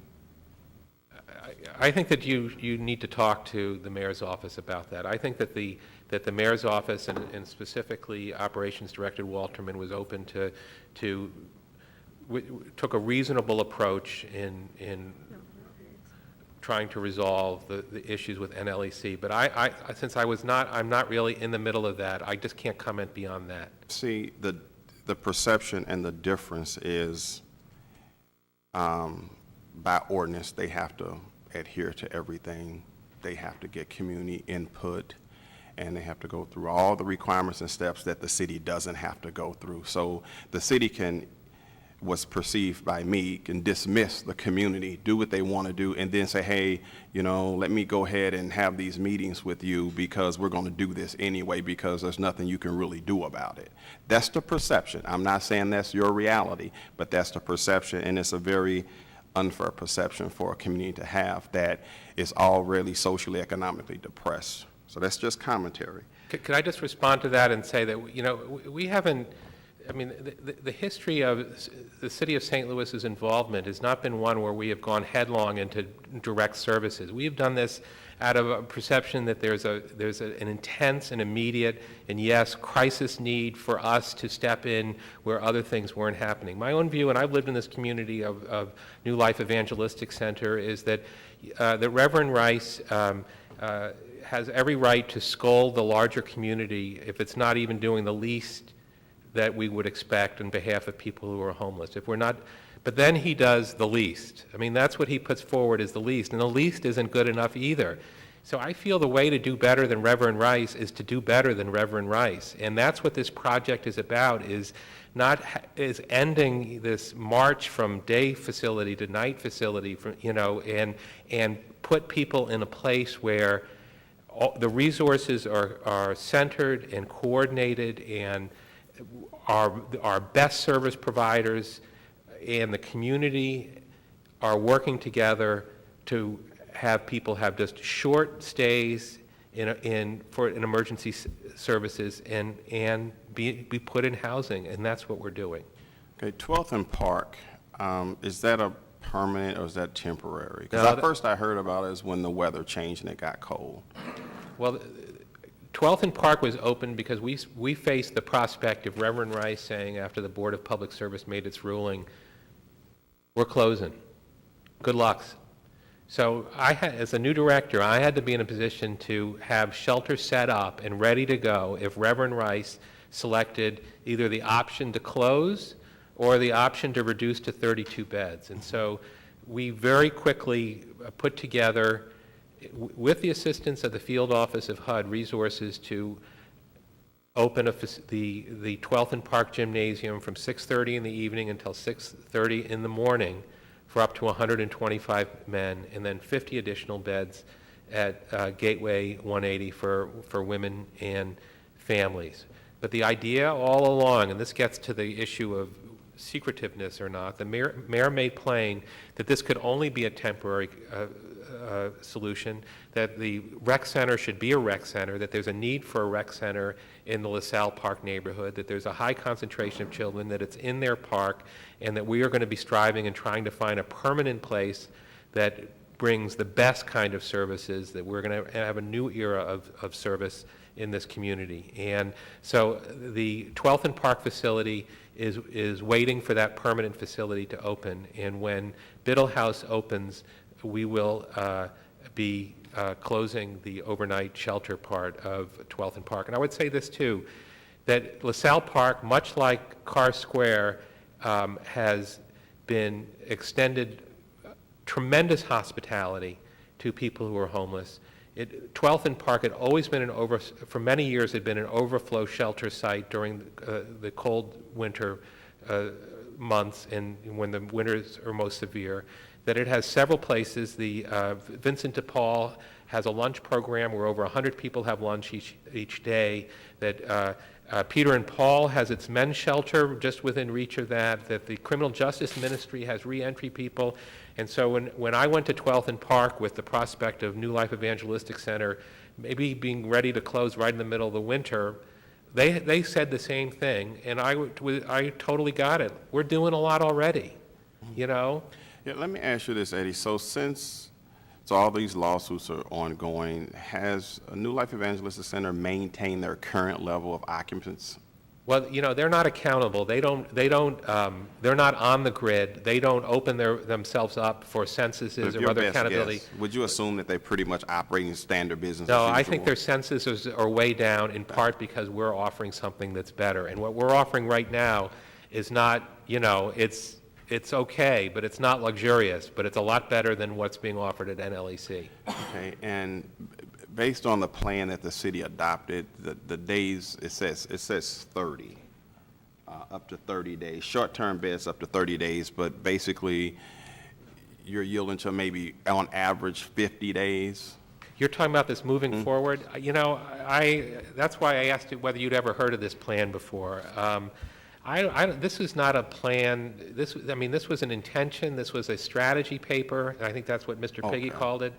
You know, what happened was this went out in the world, and as you said, the ambitions far outpaced even, you know, a science fiction concept of resources. The resources weren't there to make it happen, and that became plain early on. So, you know, I appreciate that Mr. Piggy is impressed with it, and it suits his rhetorical purposes here, saying that this is the best practice, but this is something that never got legs, and there's a reason that nobody's here has ever heard of it, because the resources and the regional buy-in just never got moving. So, but in here, it talks about the housing solution centers, right? It does propose 10 to 20 throughout the region. And prior to Bill Seethoff and Antoinette Trippett leaving, they were serious about moving forward with that. They had every good intention to try to make this work. They could not make it work. But we were actively talking about trying to make it work, Right. and then they left. So no other conversation, because I was excited about it, like I said, no other conversation was had with me about we're going to drop this whole idea of the housing solution centers, we're moving in a different direction. It just seems like when they left, this new crisis came about, and the city just went into a different direction. Am I wouldn't- wrong about that? I wouldn't advocate dropping it. I would advocate continuing to work on it. And I think that this is where my views and Mr. Piggy's views converge. And that is to say, and I've tried to communicate this in a number of ways. The Biddle House and Carr Square are part of the Choice Neighborhood Planning Program, and they are putting in a proposal for a very significant possible redevelopment of it. And I would argue that Biddle House does not undermine that, and in fact promotes it, but that's a longer conversation. Under the Choice Neighborhood Planning process, a lot of things won't be coming online, and that assumes that we get the grant, and I think we'll have a very strong proposal. We have excellent advice from Urban Strategies, who I've been working with in trying to foster community conversation about Biddle House since our announcement, is it'll be 7 or 8 years before, you know, the big things come online, the major redevelopment elements of this. And so what I pledged in my email to the community back in October when I said, this is what we're looking at, here's why we're looking at it, it doesn't have to be a forever place. If we continue thinking about these community centers, if we begin the work as we are getting ready to begin of very aggressively moving people out of homelessness and into housing and drive down the levels of our street population, and we can find the funding sources that would make these smaller centers a reality, there's no reason that facility has to be a forever facility for this purpose. And I pledged in this email that I would begin on day one starting to look at alternatives. Now, don't get me wrong. The alternatives would have to take into account the investment that the city is making now, and we'd have to have an alternative that made sense. But what I found when I became Director of Human Services in December of 2014, not only was nothing off the drawing board, there was very little on the drawing board, and we've had immediate needs that required action. And the immediate action I took was establishing 125, with the support of the mayor, 125-bed shelter south of downtown, and looking for another place. And this became overwhelmingly the best place for a lot of Eddie, reasons. remind me, how much total redevelopment cost is that going to be, Biddle House? Not the services part, but just construction. About $2.4 million. Okay, $2.4 million. And I'm going to sit down with you hopefully in the next couple of weeks and talk, because I really think, and I'm going to show you how the mark was missed if you'd have just talked to other aldermen around the city who may have had an interest in working with this level of population. Because not only am I interested in the Housing Solution Center, but we have a $7.1 million housing development coming up in the Hamilton Heights neighborhood where Places for People will be managing. I've looked at those facilities, and like Alderman Ortman said, you don't even know the people are there. And I saw personally an opportunity to redevelop MLK with a Housing Solution Center that just didn't house veterans that, you know, had issues, but also maybe there could have been a retail store or some other amenities or commercial activity there that would have been a win-win for the city as a whole. Man, I'm kind of extremely disappointed, because the ball seemed to have been dropped about a great idea, and I disagree that the funding wasn't there, especially in light over $2 million can be put into Biddle House, because there was talk about leveraging different other funding sources to build this facility, you know, to bring, you know, a nice, beautiful facility to MLK that desperately need some economic activity. So again, that's commentary. So I hope I'm sure you and I will sit down and talk more. I welcome it any time. And I'm not going to, because I'm just going to ask a few more questions, and if you don't mind, I'm not being disrespectful, because I know other committees may want to ask questions, but I just had a few more. So are there any other cities across America where the city has taken ownership of a homeless shelter? I believe the answer is yes, that there are municipally operated, but I'm not an expert on the ownership structures and management structures of emergency shelters, but I think the answer is yes. I think the predominant model, though, is for cities to contract with nonprofits. Okay. And that's really what we're doing here. The other question is, what are we doing about the mentally ill? Because you did mention some of them are mentally ill, and so how are we servicing them? There are plenty of details in the Okay. St. Patrick's Center proposal, and that is a central part of it. In the first instance, it's assessing the vulnerability of the person and understanding what their needs are, but a big element of our continuum of care are agencies that provide services to people with severe mental illness. And what is your opinion about an actual regional strategy as far as dealing with the homeless population? Because there's these urban legends or horror stories that, you know, even police officers from other parts of the region just drop homeless people off downtown.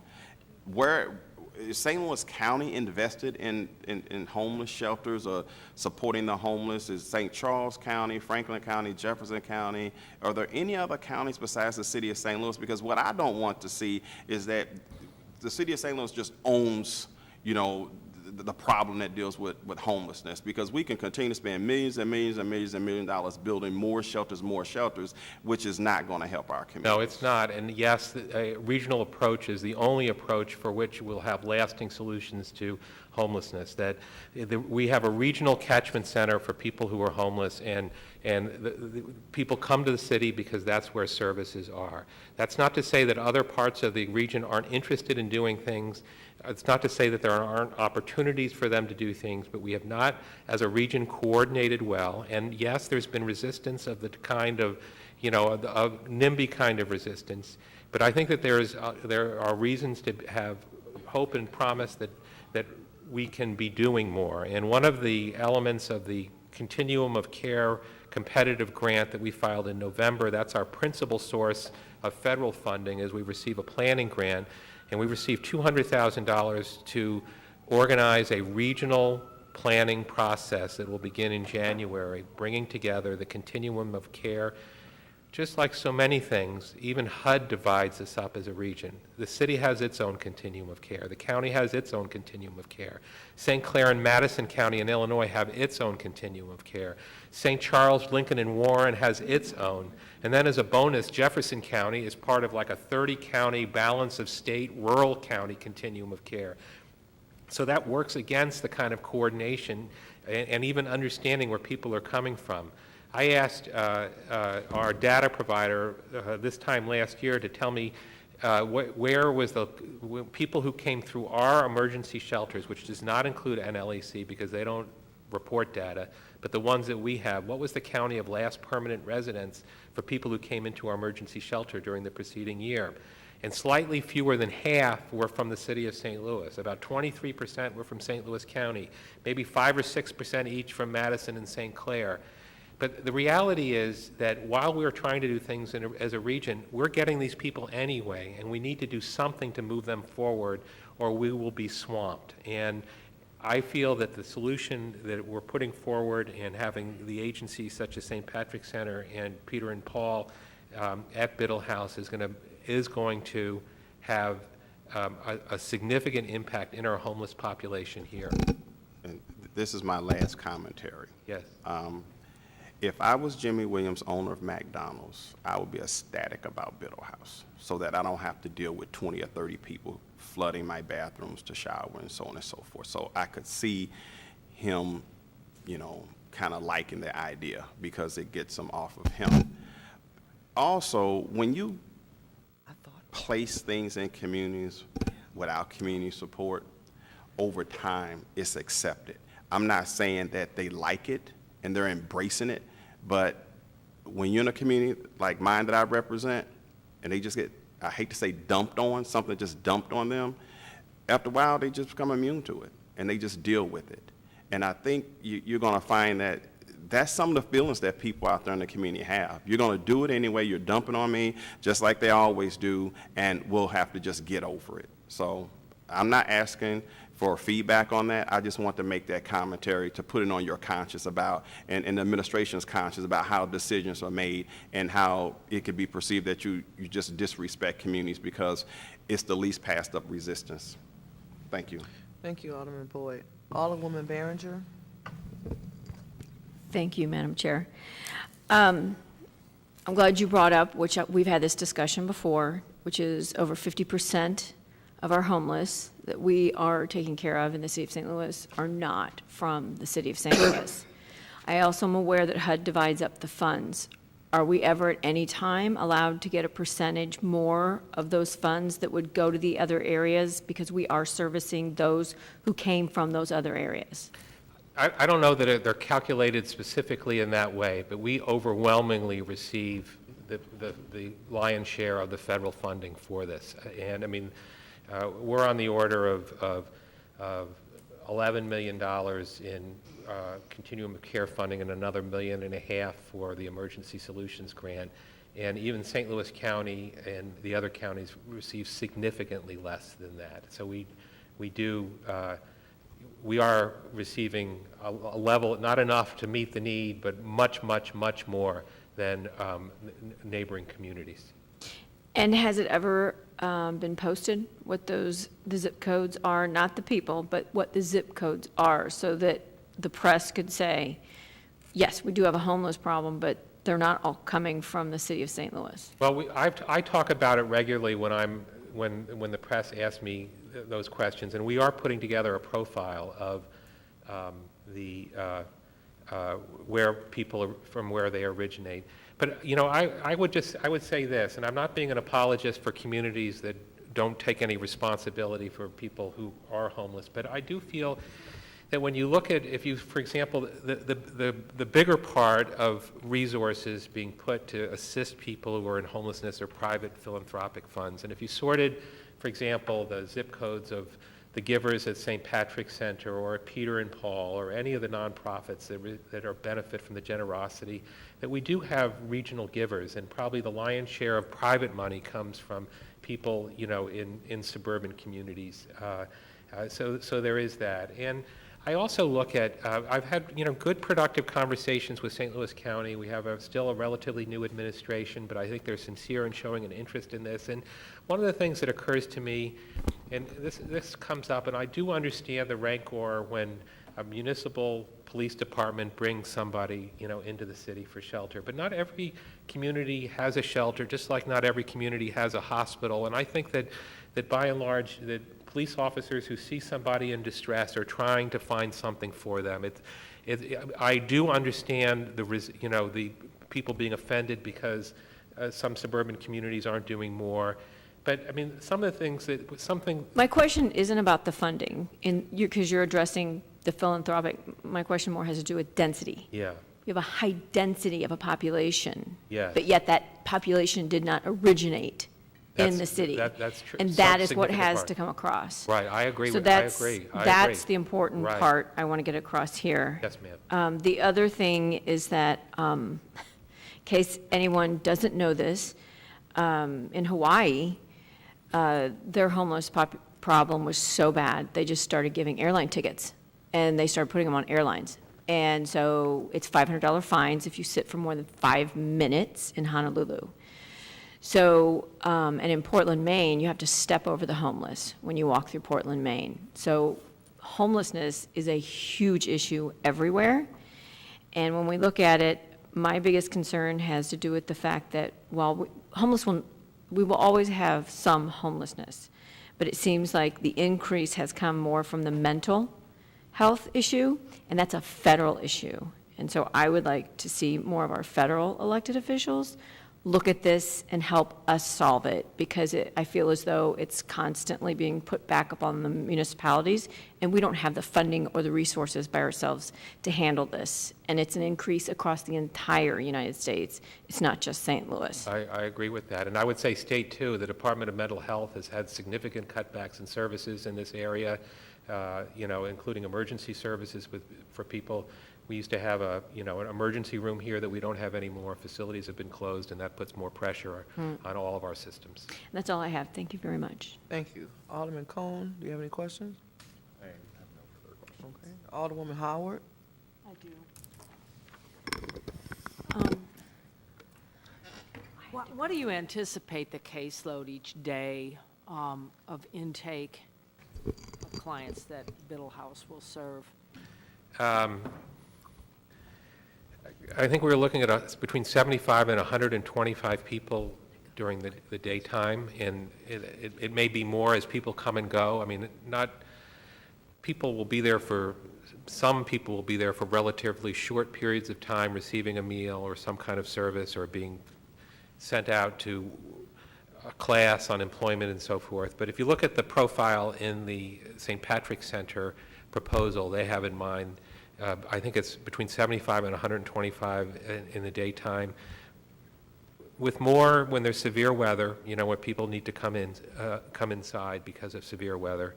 And then the overnight shelter will be predominantly 98 regular dormitory beds, and then another 8 beds in an infirmary, with some expansion for temporary expansion on severe weather, winter overflow, or if there's some influx. I guess my question is, I noticed, and here's another question, I'll just move on.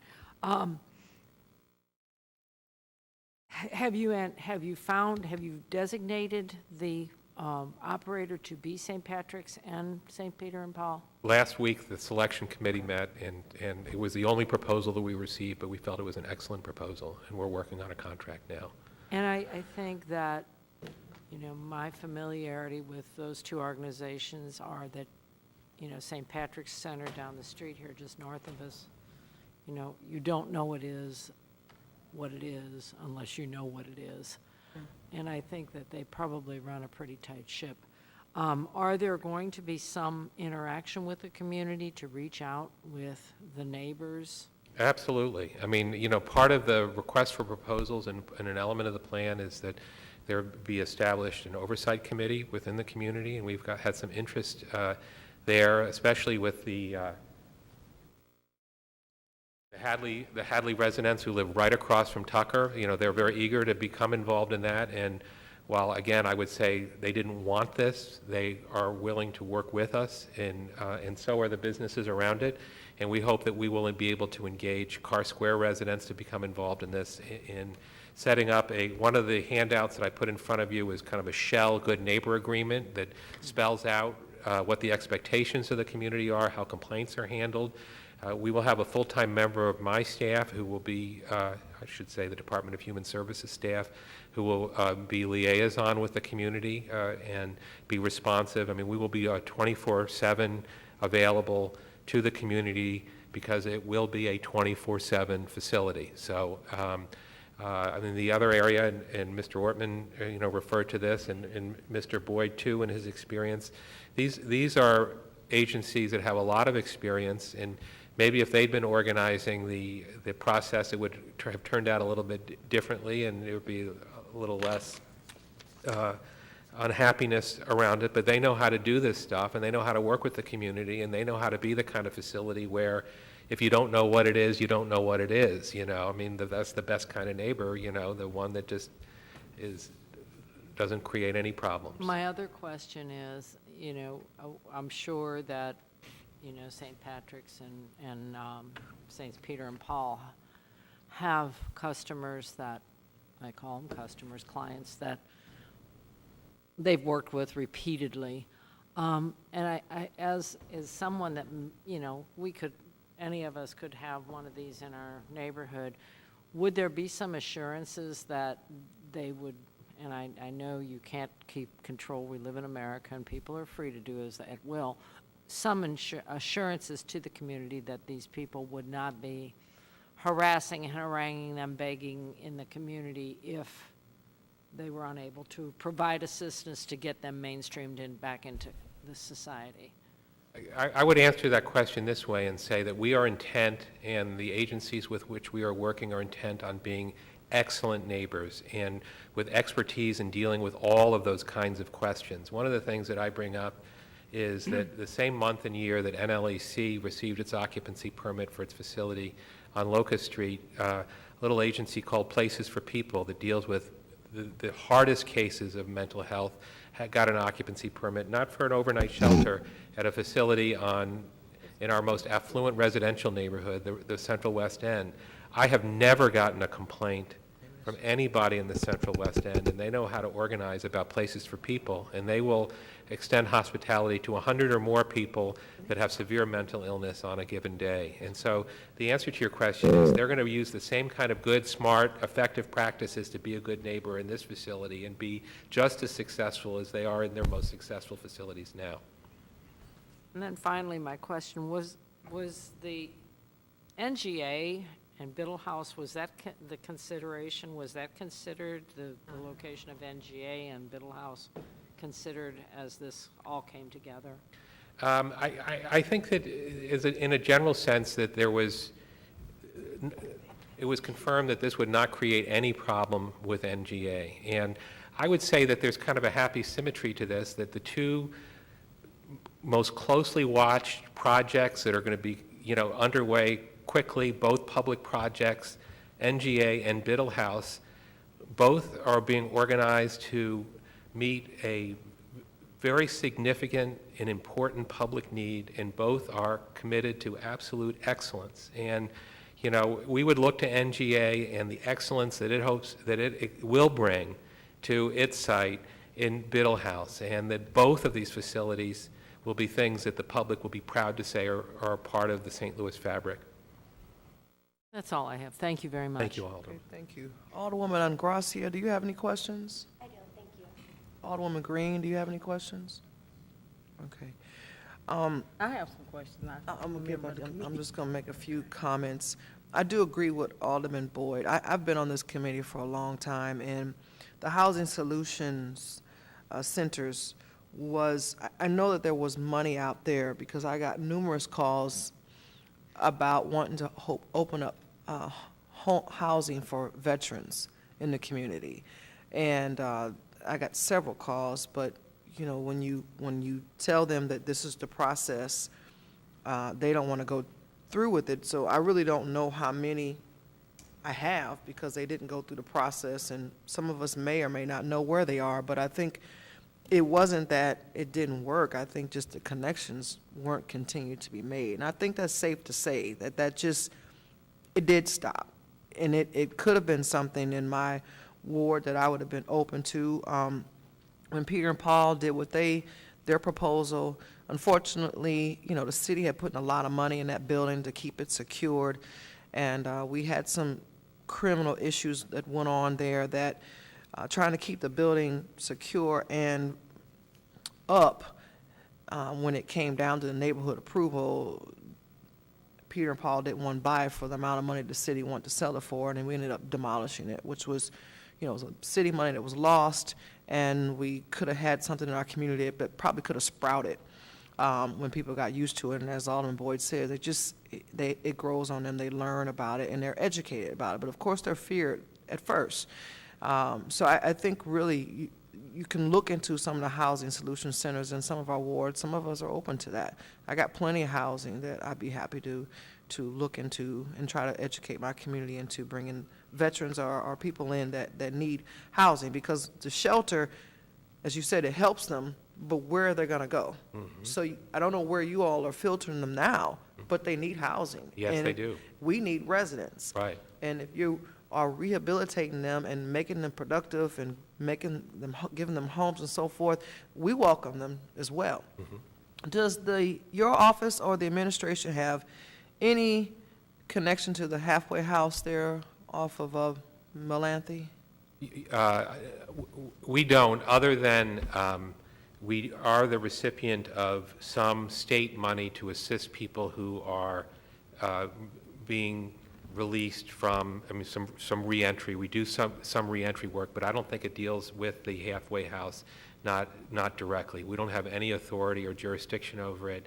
And I'm not aware, let me just put it this way, the Department of Corrections for the state of Missouri has never contacted me or my department, I'm aware, as to anything relating to the operations of that facility. Okay. And, as I mentioned to you before when I became chairman, that there were aldermen on this committee that did have some questions about homelessness and what was going on and how the city was addressing it. So I think it's safe to say that we need to have another hearing Right. to give us information about what's going on in our city. Alderwoman Hubbard, any questions? Thank you, Madam Chairman.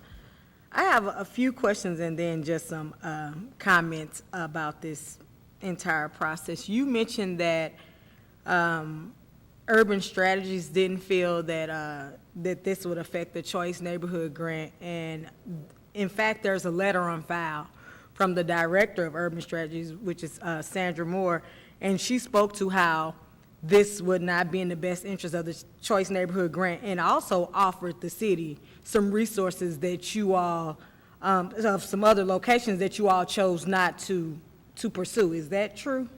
Well, let me clarify my statement. I was not attributing, I was expressing my opinion based Oh, on okay, that, your opinion. that I did not think that, from everything that I've learned or seen and heard, that this would negatively affect the application. In fact, I think in many ways it will strengthen the application.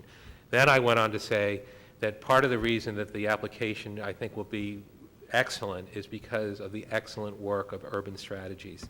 I do know that Urban Strategies has reservations about this, and, in an ideal world, it would be one less thing that they would want to deal with. There's no question about that. But I think that in the end, they've been very helpful to me in connecting me to the community. And while it hasn't entirely borne fruit in terms of broad discussion, they have used their network of volunteers and stakeholders and made it available to me, putting out notices that I would be attending meetings and adding things to their agendas. As to... Eddie, just one second. We need to get a short break to do a Okay. tape change. All right.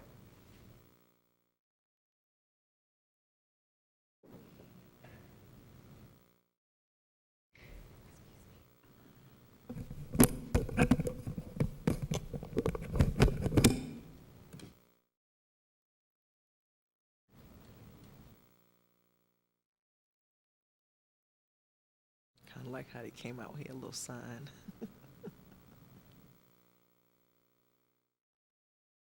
Okay, you can continue. And then on your final point, I know that many people proposed many different kinds of, many different properties that they thought would be suitable for a facility such as this. I'm not sure, I don't remember ever getting anything directly from Urban Strategy, so I'd have to look at the list that they had in mind to know whether that's something that came to me. But we tried to consider anything that people put forward to us, and we did look at many possibilities, but this facility overwhelmingly, and not just because it was municipally owned, but partly because it was municipally owned, was seen as the best site operationally. And I'd be happy to talk about that or save that for another hearing, however the chair wants to proceed.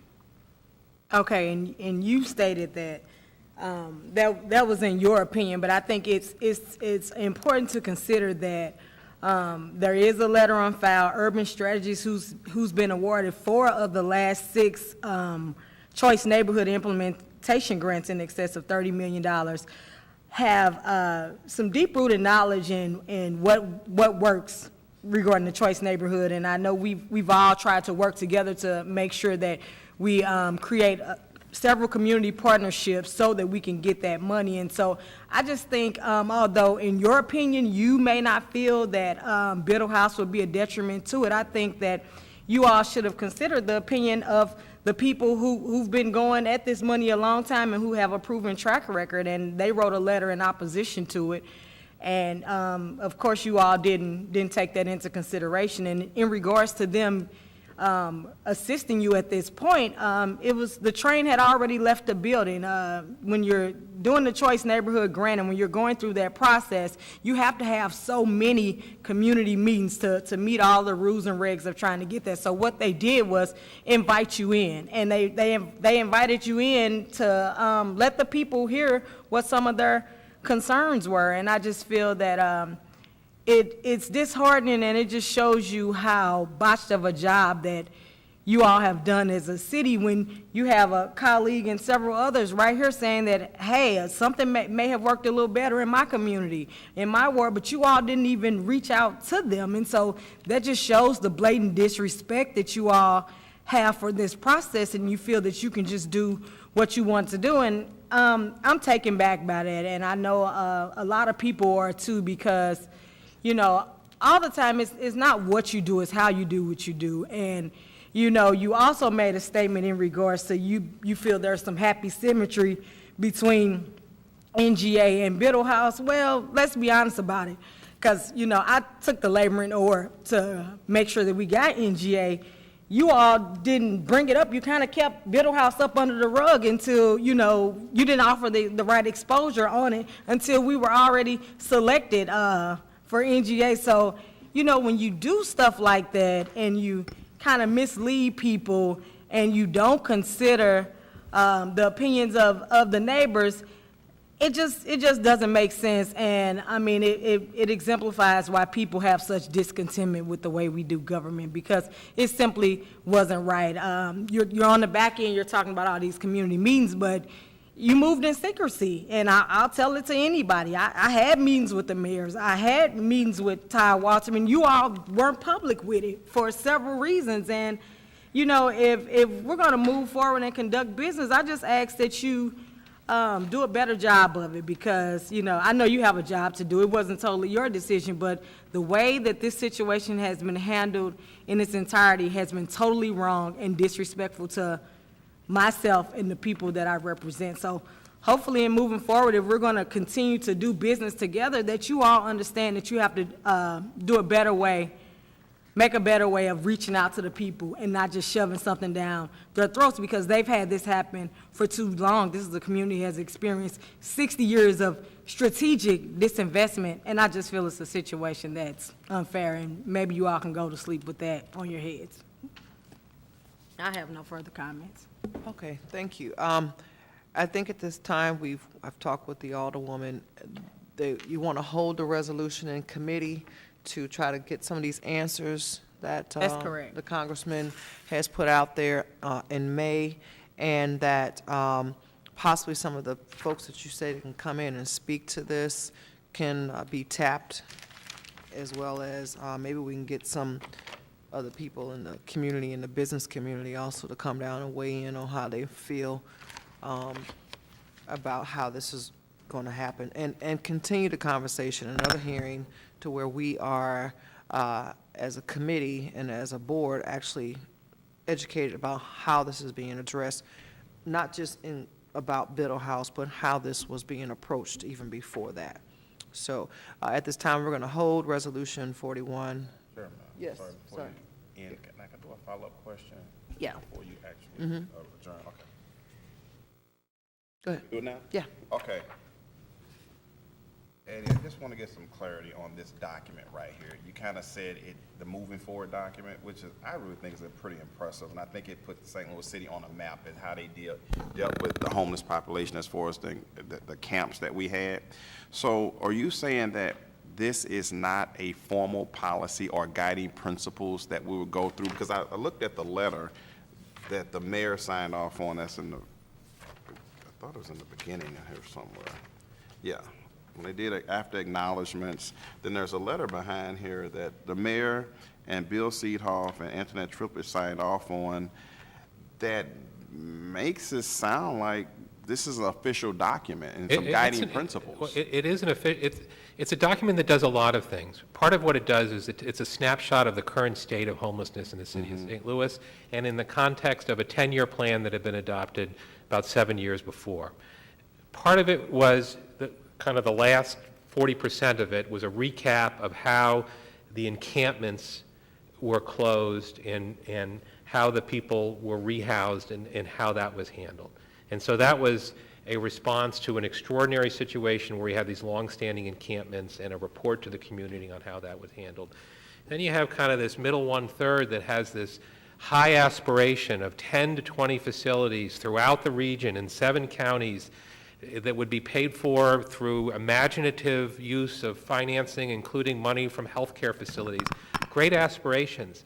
Things that Biddle House does not prevent us from working for in the longer term, but that, so far as I could tell, as a new director, we're not anywhere near becoming operational. We're years away when I became director. And that my response to the impending, what I believe was an impending crisis of NLAC dumping 300 people on the street in the middle of the winter and having to deal with a fragile system was I couldn't wait for 5 years from now until all of our counties, figured things out. Right. But that doesn't mean that we shouldn't strive for that. We should.